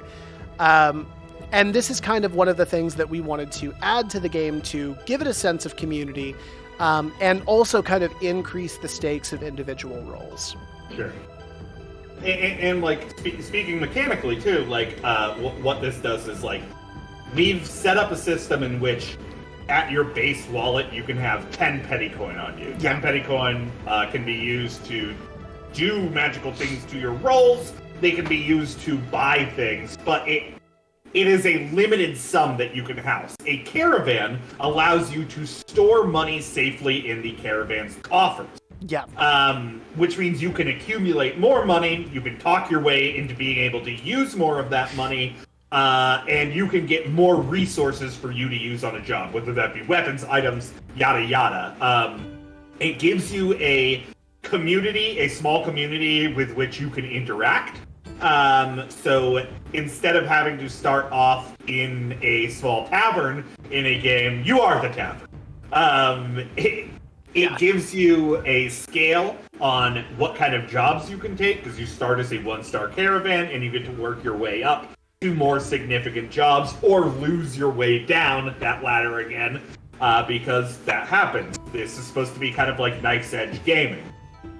It has a system, like a school system, command, intel, R&D support. You tag a word, like a word tag into each of these. And this is to promote the idea that your caravan interacts with the wider world in a specific way. So if you have a ferocious command, you're probably bossing people around that you are interacting with. You're telling them what to do, how to take these situations tactically. And by doing that, you generate some of those dice that Taylor was talking about in the center. Right. So it gives you kind of like, beyond who your character is, a push and pull on how you should interact with the world that is rewarded by like a meta currency. Yeah. So that's basically the idea. I mean, as Taylor was saying, I don't think that there's much we need to do with it. We need to come up with a system of ways that your jobs, your provinces, like obligations you have to fulfill to the caravan, and what those provinces allow you to do with petty coin, and what those provinces can do interacting with one another. We're probably going to have a much more limited set of NPCs, if any, that we're going to bring with us. And then I don't know if we're keeping quirks or anything. I mean, I like the idea of quirks. I don't necessarily love the idea of getting rid of them. Yeah, so let's look at this here. So we are keeping school intent, right? Yeah. We're gonna have to define them more clearly. One thing we ran into was having words in the word tag bank that like didn't fit the idea of like you being able to generate those. But yes, we are still going to have like your school's intent. Taylor is teaching his dog to eat. What's going on over there? You really don't want to know. Oh, awful. New puppies. Everything okay? I don't know yet. Hang on one sec. Yeah, dog. What in the hell is this, kid? What did you do? I'm terrified right now, folks. So the overall goal, I'm going to keep talking. We don't have to change much. We can switch D4s and D12s. D4s are now the more advantageous thing. I do have an idea for, because we had it, like, you investing points, I don't think we need to do that anymore. Wait, say that again? I don't think we need to have it so you invest points in schools. I came up with an idea. Okay. At the end of every session, the GM is going to keep a tally of which schools that you have used, like, to generate resources. And I think that at the end of the session, the one that you've used the most goes up a rank and die. So if it's at a D10, it goes to a D8. I see. And the one that you've used the least goes down. Huh. So if you're at a D6, it goes to a D8. So that's basically my idea. It keeps things like moving and scalable, and it kind of gets us away from the idea of investing points, right? Like, one thing, do we actually want to switch that around where do you mean upgrade by switching to the larger die? No, you're switching to the lower polyhedral die. Well, wouldn't that just be encouraging them to use a single thing over and over and over again? I mean, sure, it is going to be encouraging them to do that, but they're going to lose the balance of the other one. So right. the idea being that, like, all of these things can be useful for you, and one of them is going to degrade, and one of them is going to... I mean, I bring it up because when we did our first playtest, they absolutely used threatening support all the time. They used it all the time. And it got to a point where, I mean, you could say they were spamming it, right? Sure. It might be a better idea to discourage that kind of thing if the most used one goes to a larger die, and then the least used one goes to a bigger so die. people are and then you're more tempted to switch between those play styles, right? Yeah, I mean, I see what you're saying. I'm also worried that, like, it's deviating away from, like, sticking to a core competency, which is something people tend to like to do in games, right? Sure, but the whole point of the caravan is that you have 4 core competencies. You picked 4 of these things because you felt like they fit your caravan. Right. I guess what I think could rub players the wrong way is, and I'm not even against the idea, is I don't want to be in a situation where like it feels unrewarding to do something well, you know? Like we did something well and now it's getting pulled away from us. My thing is it feels good to be rewarded with things. It doesn't feel good to have them taken away. So like I don't know. Maybe it's this. Maybe it's the other way. The one that you use the most goes up, and the rest of them go down. Go down one. All the rest of them go down. All the rest of them. So now you've got to do more of a balance act, right? Okay. So upgrades the 3. And I think like in the beginning, like you start at 1 on D12, 1 on D10, 1 on one on D8, 1 on D6, and then you can work your way to a D4, obviously, by playing the game. Yeah. Okay. Meaning 3 schools. Upgrade to the next lowest die type. I like that a lot. Okay. Because that way you're getting around the whole, like, punishing kind of thing. Right. It's not punishing, it's just everything naturally slides, but the thing that you did very well is going to keep being good. Yeah. Which, like, that way if people want to spam something, great, but, like, eventually you will have to invest in other competencies in order to keep them going. Noggin, dude, I can see where the concern would be for sure. Like, Yeah. totally get that. I think it's worth trying out for a playtest, right? Yeah. If it works, if it doesn't work, then obviously it's a super easy thing to change. I don't know. And these will be by session. Like these are going to be by session, and they're going to like one is always going to get better. I think the important thing here is that there's always going to be a reward.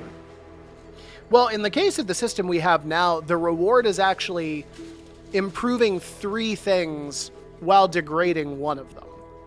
Like, right? I had it the other. No, I had it the other way. The one that you use the most goes up. The rest of them go down by 1 die type. Oh shit! Okay, hang on 1 sec. That way, like, if you want to like spam a core competency, you guys are really good at doing threatening support. Great, you can keep it at a D4. You can often generate a D4, but the rest of the things you're going to generate are going to be D12s, which aren't that great. Whereas if you're, if you're moving around, shaking and moving, you can generate a whole robust field of D8s, D6s, D4s, and D10s, you know? Okay, yeah, that works. Cool. The caravan is based on the whole party, correct? So it's part of character creation in a way, like Rogue Trader in the ship. Yeah. So one of the ways we want to have a section of the character creation that talks about the caravan a little bit, and we want to have like, whether it be a questionnaire or like an informal discussion, be a big part of like what your caravan, like the name of your entity that is your caravan. The goal that your entity has, the kinds of things that you've collected, and like what you're trying to do. So yeah, it is very much like that shared character sheet that your ship in Rogue Trader had. Yeah, when we did this in the initial playtest, it was something that all of the players sat down with the Archivist and they created this caravan together. Yeah. So we'll need to create a sliding scale system for the caravan system, like the rating system. And we'll have to figure out whether or not and how many NPCs we want. Stop fighting your dog. He's trying to, like, hump the puppy. It's like... Oh, okay, it's Yoda doing being bad. Yeah, no, Yoda's just being a fucking creep. Like... It's cool if you want to play, but not like that, you know? Not like that. So let's wrap up this section right here, because we need to generate the most complex part of this is going to be generating how your provinces interact with each other based on your caravan, and how you interact with Petty Coin based on your province, which is like the complex thing we're coming up to that I think has got a real promising thing in general. And with that, Taylor, I would like to turn the lights down.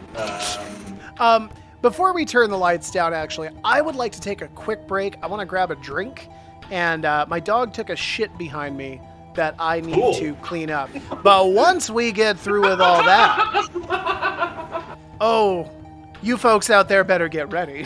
All right, yeah, we're going to bring you folks to the to the waiting room. We're going to take a 5-minute bio break. We'll be right back. All right, see y'all later.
Don't want Drew to drown over there.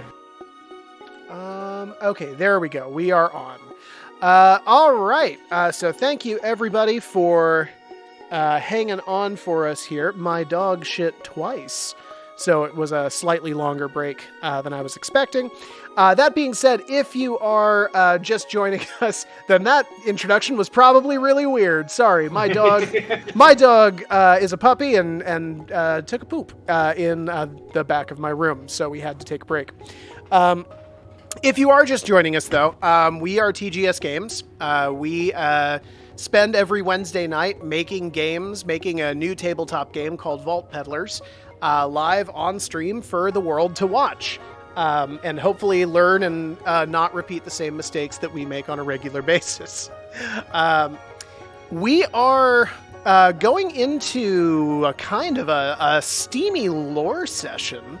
Damn right. Yeah, this time around, because Corey's been thinking a lot about how our characters have sex. Corey, take it away, my friend. That's a fitting picture, Taylor. I felt like it was the strongest one to start with. It's why I said the lips are all fucked up. I sketched it in my car on my lunch break. Yeah, okay.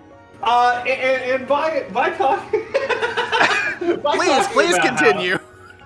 By talking about how these things fuck, I will be talking about actually how they don't fuck. Because one thing that I've been working on, as is evidenced by the art here, is I've been working on concepts for the species in our world. And just as a rundown, we have humans. We have Polyutar, which you're seeing here. Polyutar are coral trash people. They live underneath the waves of Eba in the toxic waste. Where Quick Reef is from. Quick Reef is the mutagenic, / predatory substance that has inhabited the world in a very dangerous way. We have the Emberphytes, which are living plant matter, that have taken over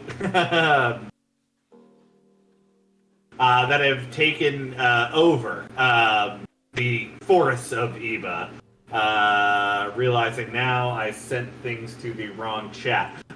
We also have the Builders, which are the Star Shatter entities that used to be rats and now are the largest fucking playable species in our game. We have Tunnelers, which are sort of robotic hive minds that live underneath the ground. And is that all of them, Taylor? And the Urushay, of course. I was about to say, how dare you? Our metal-coated bugmen.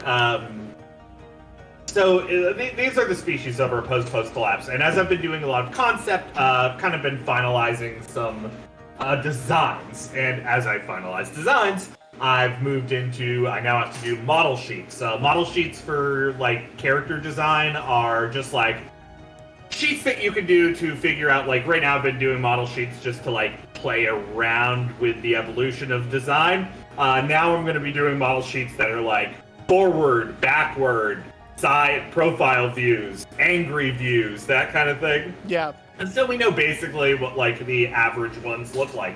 And why I've been thinking about fucking a lot is because... thank you very much, Noggin. Why I've been thinking about fucking a lot is because I need to think about biological sexes, because I need to think of, like, whether or not these species exist on a sex binary, whether or not they have a more robust, like, pattern that would, like, physiologically evolve in them.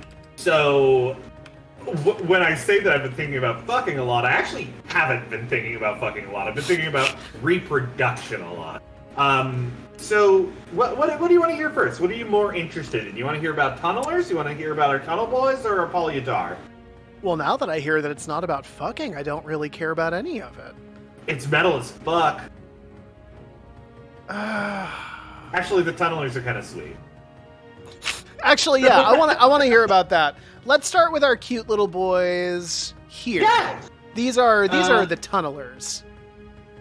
So yeah, tunnelers, they live, well, let's see if I have Taylor probably wrote something good for them.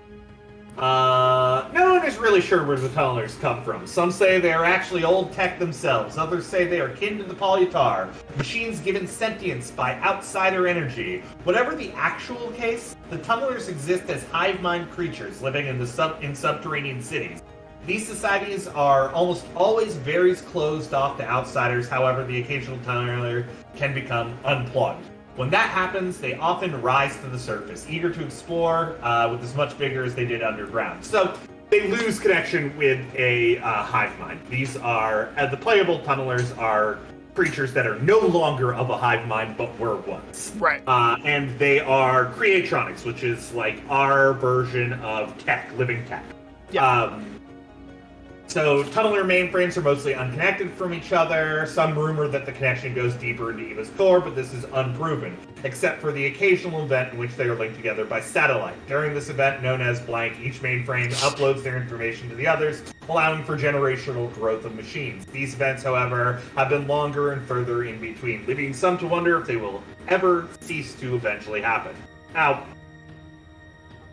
something I talked about in the past is the idea that like tunnelers sometimes do things unconsciously, and this is like something I actually played into for the reproductive cycle of tunnelers, because it gives rise to, first off, this class of tunnelers who are like, well, once I became disconnected, I realized that whatever's going on, there is like some sort of societal hierarchy that we are not aware of when we're plugged in. Right. There is control that I did not consent to, and I want to free my brethren. Sure. So I wanted to play into that with the reproductive rights of tunnelers. So my idea is essentially that tunnelers, when they meet another tunneler and it is unconsciously significant to them, they exchange things. Whether it be bits of themselves, baubles that they find, some piece of machinery that are of importance to the mainframe, they exchange them and they keep them in this sack with them. And they just unconsciously do that, and eventually they start to construct another tunneler with these pieces of machinery that they find. Aww! Yeah, That's very cute! Yeah, it's very cute. And like, it's not hot at all, but, like, it's very cute. It's exceedingly cute. They construct this unconsciously, this baby tunneler, and it has in it all of the, like, cognizant, like, different kinds of memories or experiences that all the other tunnelers that it came from. And more importantly, it stays with the one who built it, its builder, or its constructor, I think was the word I used. And the constructor teaches it how to operate within, like, the wider context of the tunneler mainframe and the hive mind. Aww. Okay. So that's its parent. It's a single parent. They don't have a sex, right? Right. But they do have, like, a parental architecture that they follow. And I think that this happens unconsciously. It doesn't happen within the confines of the mainframes, but because tunnelers don't propagate other ways, or if they do, it's, like, much harder for the mainframes to do it. Like for whatever reason, they can't make a factory of tunnelers. They just don't come out right. They don't have a soul, you know? Yeah. Which they need to operate, like, these bodies. So they let it happen. But, like, that speaks to the fact that, like, there is something more to tunnelers than the mainframes are letting on. And I just like that mystery there. Like, there is, So this leads us to a new section in the lore dump doc, which I have aptly titled "Bound Chicka Wow Wow Production Amongst the PC Species." So walk me through this one more time with tunnelers. Yeah. So is it that they are just living and existing, and then they get like this? Is it like a parental instinct, or is it like two tunnelers like build this thing together and then one of them leaves? So it's singular. Okay. It is a solo thing. But before the construction happens, I think their whole life they are collecting things that are important to them from exchanges with other tunnelers. Sometimes they pass those things along, but it is like a thing. exchange parts of tech that they find, harvest, or grow on themselves with other tunnelers. And they do it unconscious.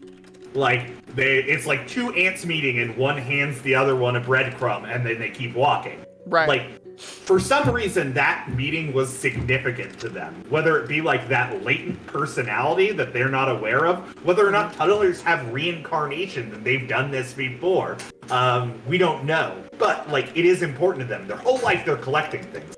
And eventually, yeah, they get this, like, parental urge, as I guess what it would be called. And they start to construct.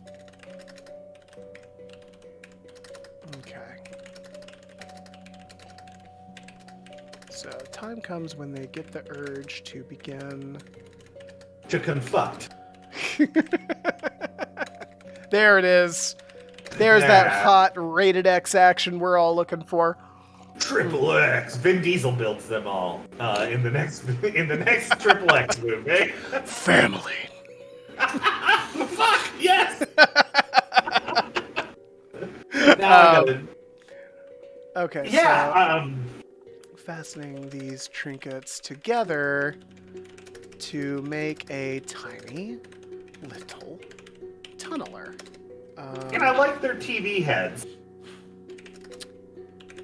Yeah, so that makes me very curious. So this is kind of like how a bird just innately knows how to make a nest, or a beaver knows how to make a dam. Like tunnelers just how to shit in a box. Yeah, exactly like that. So a tunneler just knows how to make a tunneler. Yeah. Huh. It is like unconscious, and I think a lot of that is. I think even like the parental figure that the tunneler has, like it is showing this baby tunneler how to do things, but it is also unconscious. It is just like giving them the mechanical needs that they have, and maybe in like, you know, putting forward the idea that it needs to propagate somehow, or that these connections that it makes are meaningful. But again, that happens like in the background. You know what it is? It's like software that is running passively. Yeah, absolutely. Yeah. And so it sounds like then, is it the kind of thing, because you said that they collect these pieces intuitively, is it the kind of thing where like they're in the middle of like like one of these interactions and somebody tries to hand them an antenna and they're like, oh no, I don't need that. I already have that. So I don't know. We haven't much talked about like how Hive Tunneler Society works, but I don't think there's much communication. I think that like I think within like the tunneler cities, it is more like ants, right? Yeah. Like I think that they are like just base doing things because they know things need to be done, and that kind of plays into the idea of like them unconsciously handing these things to each other. Yeah. There is this sense of community, but it's sort of disjointed, right? I think if you, as like a human or a builder or something, were to encounter like a tunneler machine society, it would be very off-putting. Like, because it's just people moving around doing things, but not like innately communicating like you understand. Yeah, no, that makes sense. Okay, cool. So they begin fastening these little trinkets together. They make a tiny little tunneler. And then the parent actually stays with that child. How long, roughly? Good question. Let's see. How old I think 5 years. Tunnelers come to full grown in 5 years. Okay. Till they are fully grown, during which time... Or fully matriculated into society, right? Like, I don't even know, like, how little they are. They probably do grow, but, like, they are fully understood in the context of Tunneler Society in 5 years. So as well as the ins and outs of mainframes and tunneler culture, etc. So let me ask you this. This is how tunnelers reproduce... Is this how tunnelers reproduce when they are... disconnected, or it's how they reproduce when they are in the mainframe? So I was thinking about this. I think that I'm kind of at a loss. I don't know. Like, there are a lot of beautiful story ideas that you could do that they somehow like lose this ability disconnected, and like the idea of like tunnelers just like bouncing around with these like all these things. Yeah, like wanting to build it but not being and able to, they don't like, know what give to it do a with it. spark of life. Or just not being able to like spark life into it. Like they can build it, but they can't like. Oh man. Yeah, or the alternative, like they can do it, but like tunnelers that they build immediately are born connected to like. They're not able to teach it anything, right? Oh, like, God, these are so fucking sad. What's wrong with you? Yeah. Did you just watch a bunch of sad Futuramas before you sat down with this? I just want all movies with dogs, mostly. Oh, it's the cutest species that we have in our game. How can I make this the saddest shit I've ever heard? I lured you in with the promise of fucking and hit you with cute. I came here for hot, steamy robot action. And you give me this. You give me a cry fest. How dare Bring these robots to Pound Town.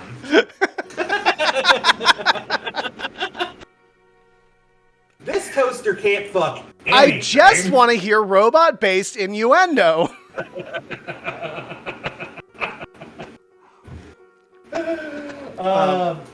Would they, from a top-down view, would they move and build? I think, yeah, they would move and build like ants. Like, I liken it more like the society of tunnelers more to like machine learning than anything else, right? Like, there's no context or intuitive understanding behind it that like is outwardly noticeable. It is more that like they're building to build. Important to mainly connected to the mainframe.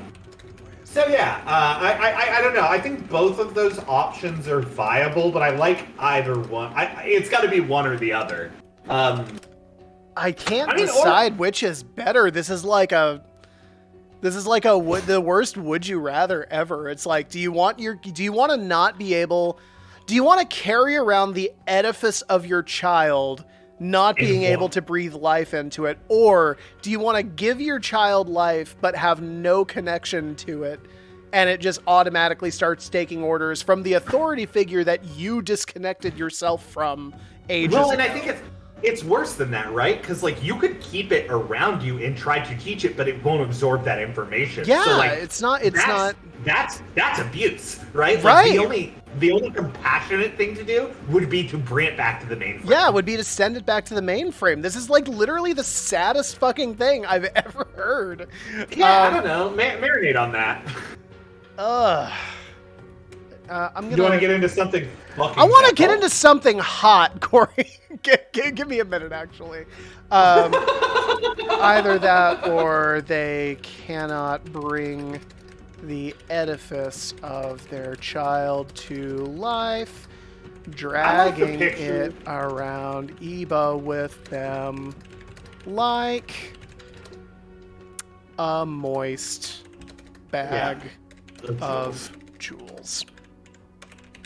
I like the picture of the tunneler with the using the walking stick quite a bit that I was working on. I don't know why I like him so much. That would be... Hang on one sec. This guy right here. The little, like, side profile thing. No, the one that's blue and black. I don't know if you have it in your... Oh, I don't have that on this slideshow. Yeah, I went to the other feed. Sorry about that. That's okay. I just love him, and I keep looking at him, and I like him a lot. Yeah. So let's talk about something fucking incredibly meta. Yeah, no. Hit me with it. I mean, what could you possibly hit me with now? The fucking polyutar, baby. Oh boy. Yeah, we've actually talked a little bit about this. I know a little bit of where this is going, but I don't know what developments you've made on it. Look at him. Look how fucking metal he is. He's so rad.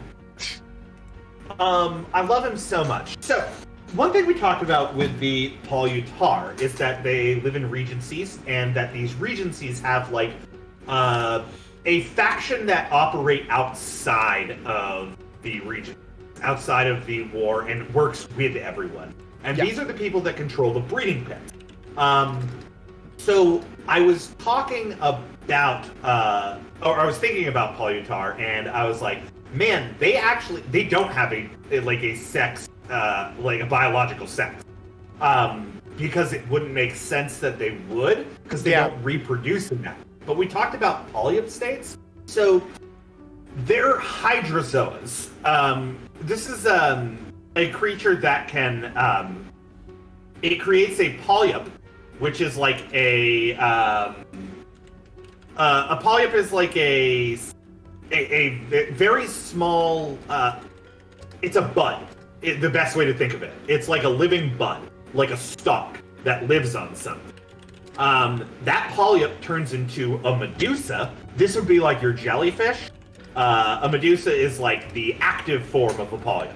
It buds into like a jellyfish, and they can move around and do things. And then there's colonial hydrozoa, and these are very small predatory animals that bind together into a colony. And that colony often cannot survive without itself. So here is how the life cycle of a polyutar works. They bud polyps, and these stalks get put into the first pit.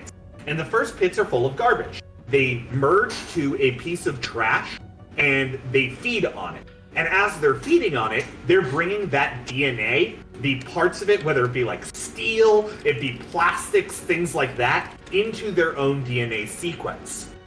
From there, the polyutar polyp buds. And when it buds, it turns into a medusa. And this medusa is like, sort of like a jellyfish. I think that there's a lot of variation to them. And they're like these predatory animals. And from there, they're separated from each other and put into distinct breeding pits to fashion different evolutionary traits.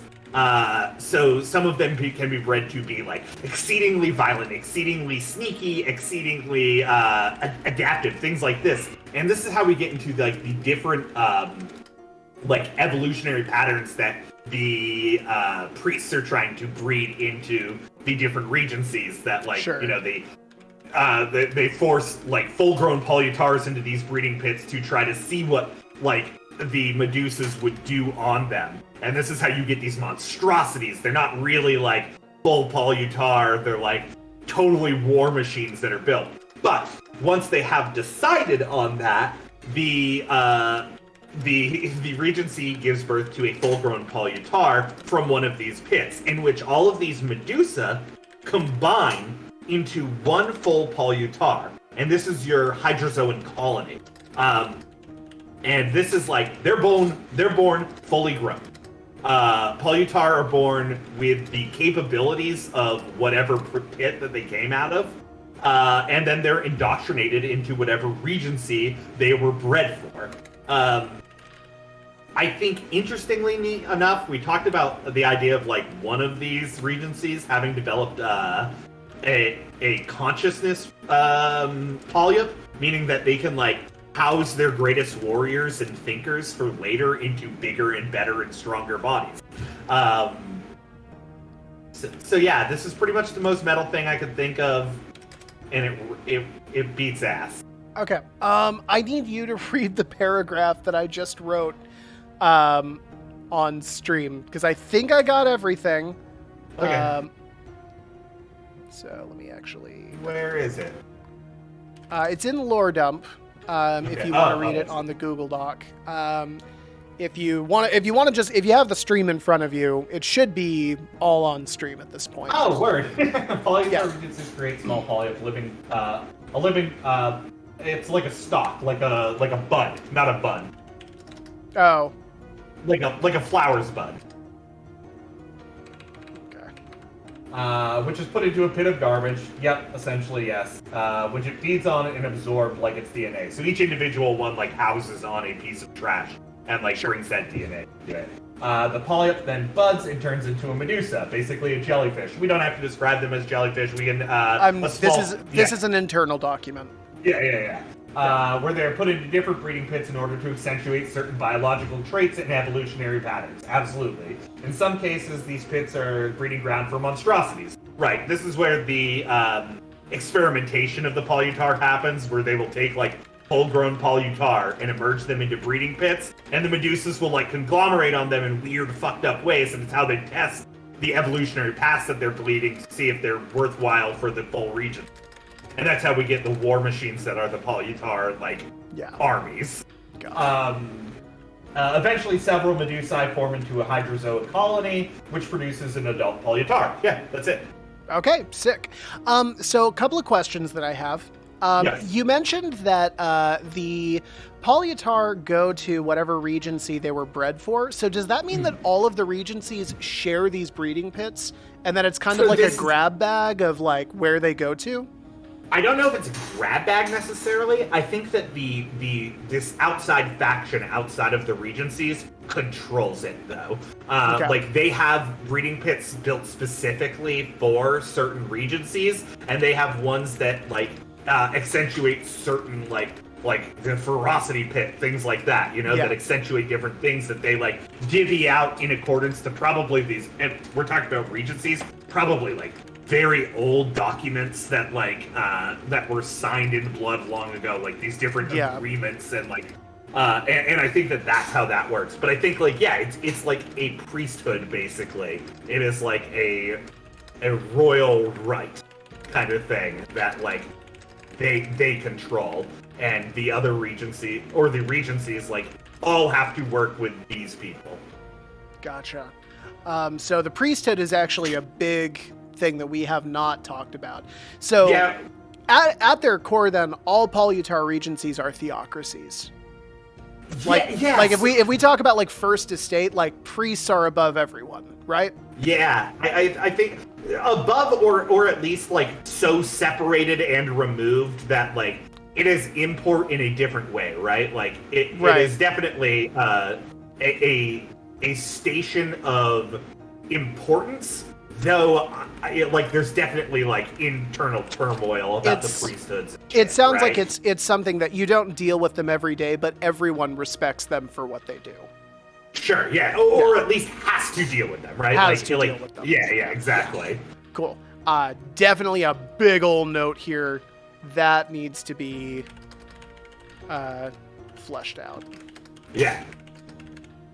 So Polyutar regencies are theocratic to some extent, and it's it's religion, but it's this complex genetic religion, right? Right. Which I really dig. I don't know, this idea that it is fucking, what was the dude who discovered the monk who discovered the fucking, what's it called? I'm trying to go back to 9th grade biology. Are you talking about class. Selective breeding of plants like Mendeleev? Yeah, Mendeleev. Yeah. I think it's Mendeleev. I'm not sure. But yeah, same kind of idea. That was kind of the inspiration there. That's cool. Okay, yeah. So first off, still not hot. Still not very hot. I just want to put that out there. Agree to disagree. I don't want to yuck your yum. This is what revs my engine. Just fucking staring down Mendeleev, yeah. Oh, plants. fuck yeah. God. Ooh. Getting hot under the collar. He was another Austin Powers variant. Yeah, baby. Yeah, baby. So for those of you who are very confused by what you're seeing, just to give you a little bit of context, we are TGS Games, and what you're actually looking at is we are building out the lore for our new tabletop RPG called Vault Peddlers. The Polyutar are one of several species in that game. Corey is at a point where he's developing kind of baseline art for everybody, which has made him start having to address kind of basic questions about how do these species reproduce, which is how you're getting all of these incredibly fucked up stories.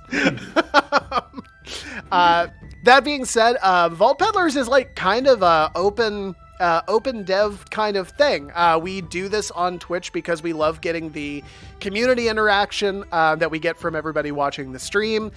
So if you're tuned in and You're confused by our Austin Powers references, but still sticking around. Just we wanted you to know that we appreciate it, and we would love to hear more from you. Yeah. So Corey, I'm like scared at this point. Like, who's next on our list? Well, those are the ones that I've really developed the most. Okay. I have been thinking about builders a lot, and especially with what we said about like them not liking each other. I see the courtship of builders being like long and drawn out, right? Like, it takes fucking forever for builders to finally copulate because they fucking hate each other, and then they probably try to make off with the progeny. Oh yeah, 1000%. Yeah, like you fucking idiot. Mine. Well, the whole whatever their like pregnancy period is or whatever, it's like a whole it's a whole 9 months or however long of just like, are you gonna steal this baby? Like. I also like the idea that like builders are hermaphroditic of some nature. I like the idea that like they can produce the sex gender that the other one needs. Maybe it's based on like environmental concerns at the time. I know that there's some animals that do that I think's really interesting. So like the frogs in Jurassic Park. I thought I thought everything in Jurassic Park was a female. Wasn't that like the whole thing? Yeah, except some frogs can change their sex, that's fucking right. The whole fucking thing, Taylor. Because life finds a way. Yeah, never mind. Well, sorry, I'm done. I also think that this makes sense based on like the personality and like the territorial nature of builders, right? Like if it takes a very long time to copulate, and if it is a difficult thing to do based on like how territorial they are, it would make sense that they would have to be able to, if it was a binary on sex, be able to switch it in order to make whatever arrangement they have work, right? Yeah. Because biologically, otherwise they wouldn't be able to copulate because it would be too difficult. Yeah, no, I totally agree. Okay, so I also think... Oh, God.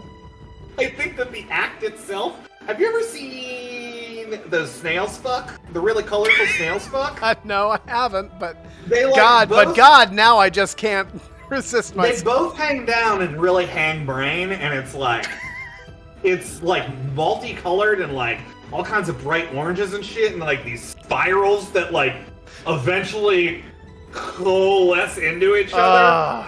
Yeah, Corey, super... can I just say, finally, you get to the good stuff. The good stuff. This is what we're here for. This is when the coming happens. We know that you guys tuned in to hear two white guys talk about sex for an hour. How do these spiders fuck? How do these spiders fuck? How do these snails have sex? Well, like, I don't know, like, because of, like, how they, like, physically look, I think, like, the idea of them, like, both going up, and because of, like, their relationship with each other, right? It's still guarded, even at this point. Oh, God, like, yeah. So because you think about it, like, sex just by its definition is, like, a very vulnerable act. And this is a species that are not vulnerable, like, not if they can help it, ever, right? And I think that continues here. Like, I think the actual copulation, like, they suspend themselves somewhere with shells down, right? Like, even at their most, like, intimate, they're still putting their carapace forward against one another, and then it's like their tendrils hang down, and they, like, begin to swirl and dance and, like, pulsate and engorge and, like, color. And like thrill, because I kind of built them like based on the volcano snails, where they have those like iron filings on them, where it's like they like thrill out and like reveal the coloration underneath, and then they merge together and pulsate and engorge. I said engorge twice now. I'm not getting any reaction to it. I'm just sitting here just trying to keep like a straight face, just like, And yeah, I think everything that they do in this process takes a long time. I think it is long, it takes fucking forever. So they do tantric, is what you're saying? For sure, dude. Yeah, they're like Sting. Yeah, I was just about to say Sting. Right. I love that the guy who wrote Desert Rose is our model for great long sex. I love that whenever Sting goes anywhere, everyone's like, "Oh my God, Sting!" They're like, "You really like fucking for a long time." And he's like, "There's other things about me." I do other things. For instance, I was in the police. And so, anyways, like, what's the longest you ever? What's the longest? Oh, poor guy. Tweet at Sting.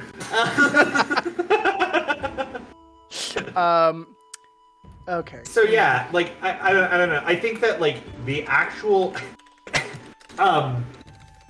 copulation takes a long time. I think that the actual birth takes fucking forever. And I don't know. Raising a child is difficult, right? Like, because once they get it, they don't even want it, because they're having to show them the ways of the world without giving away their secrets. Oh, God, they're even, like, guarded from their kids? Oh, 100%, because this is the person who's most likely to kill me for my things.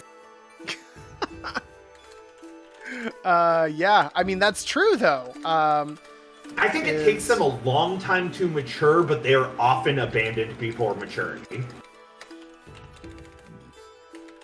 Wow, builders fucking suck, huh? Yeah, they fucking rule. I love them.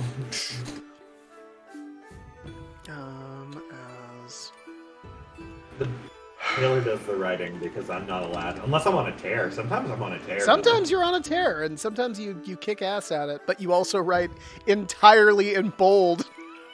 Yeah, like you like. Like I love, yeah.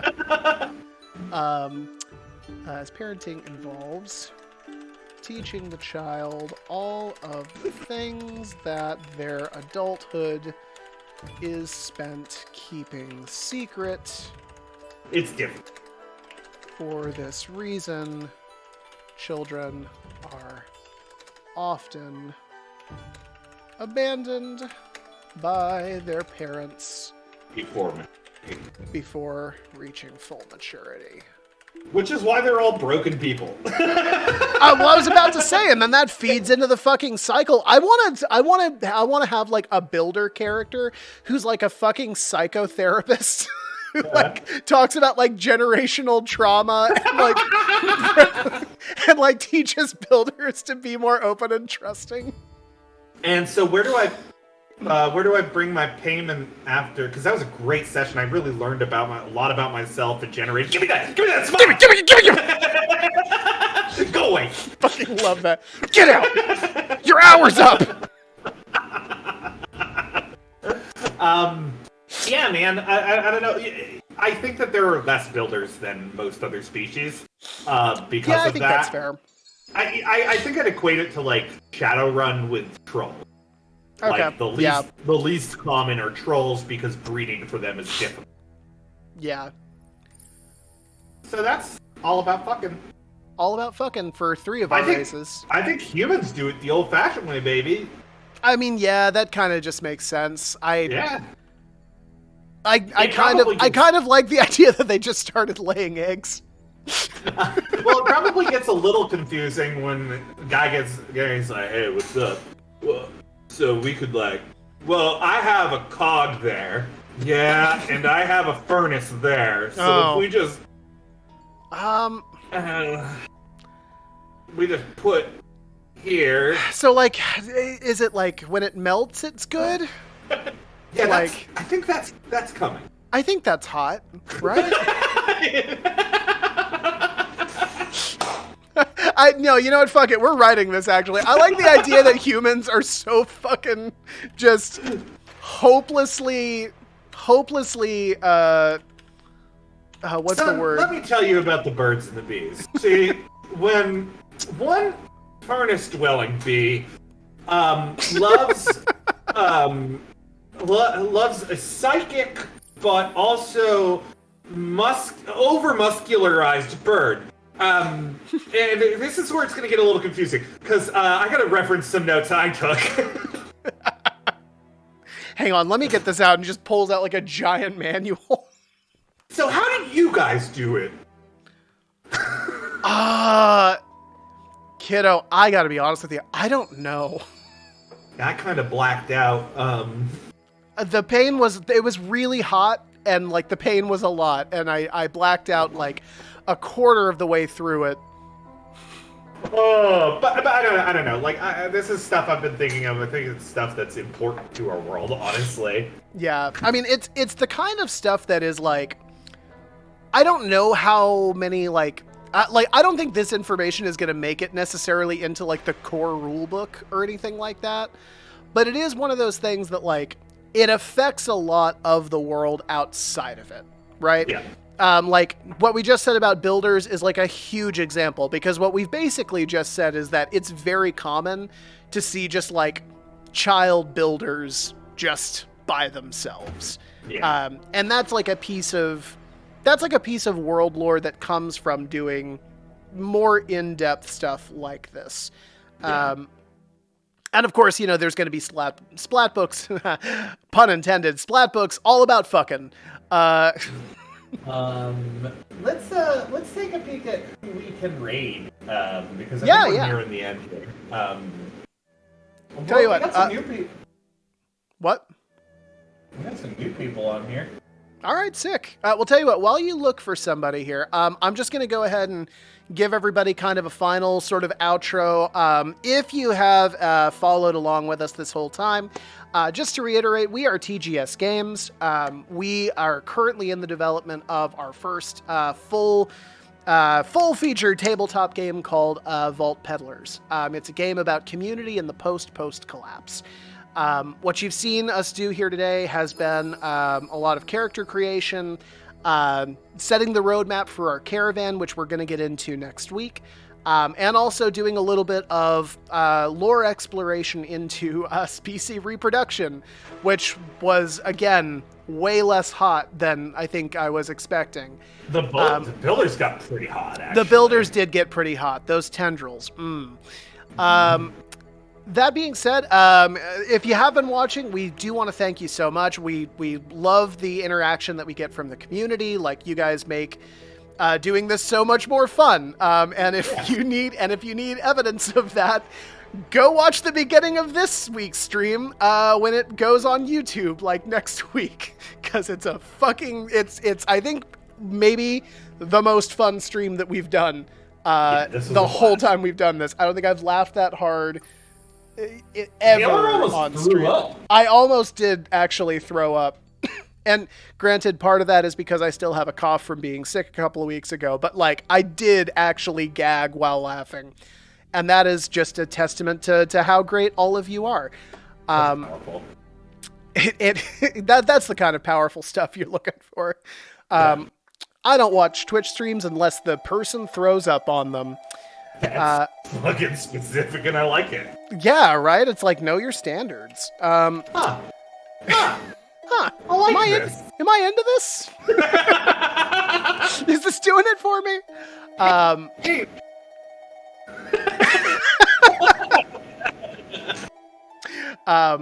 That being said, Corey, do we have somebody to raid? Yeah, if you just want to check your Discord, I threw a name out there. Oh, yeah, hang on for me one sec. I'm gonna raid some of our new followers. Sick. Can you? I don't want you here. Please go away. I'll just say it to you. It's Reveries TTV. Looks like they're playing some Terraria, and they're doing some chill, good vibes. And I like good vibes. Shit. Okay, hang on one sec. I'm just gonna... Sorry, the, stream's gonna get weird for a sec. What? Whoa! What the fuck? What's going on? Don't worry about it. Everything's fine. Everything's good. We're great. I'm confused. We're great. Nothing is wrong. Everything's good. Okay. Cool. Terrified right now. All right. We're sending you over to Reveries TTV right now. But again, if you have watched us so far, we do want to thank you so much for your time. consider giving the channel a follow if you've enjoyed yourself. Yeah, we will see you on Tuesday for the 3rd episode of Background Ballads. I've got something special cooking for you, so I'm looking forward to it. But until then, we'll see you guys later. Bye-bye. Bye. That was fun.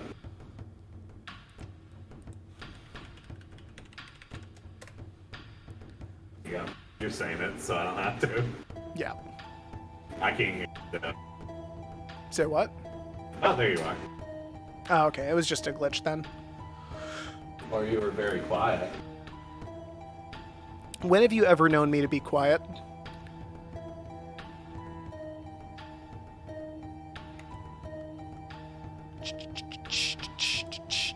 Stay positive. Love me some positivity.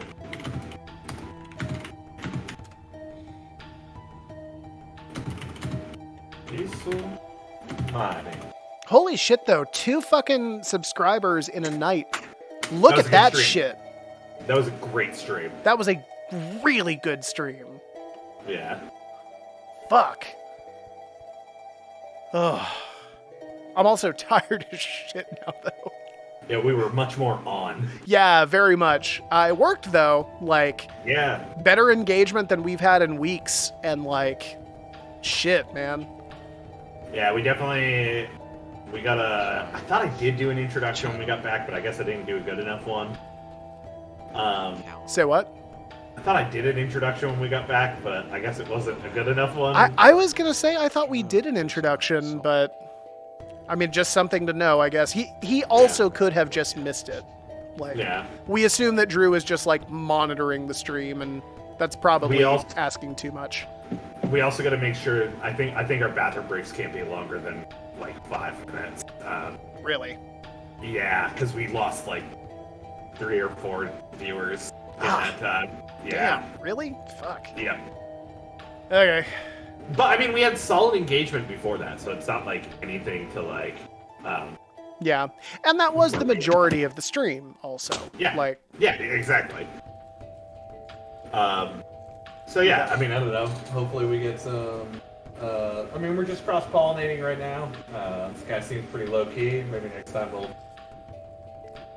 do a bigger channel, but I wanted to keep it small. Yeah. We crushed it. We crushed it. We answered questions. Nah, man, we did, like, really, really well. We got 2 follows this stream. We got all our latest followers on here. What was the thing Drew was talking about the panel for our drive-thru? Oh, he wants to make a panel on our Twitch page. Links to our drive-thru RPG. Okay. It sounded like he had already made it, but I just don't see it here. Oh, I don't know.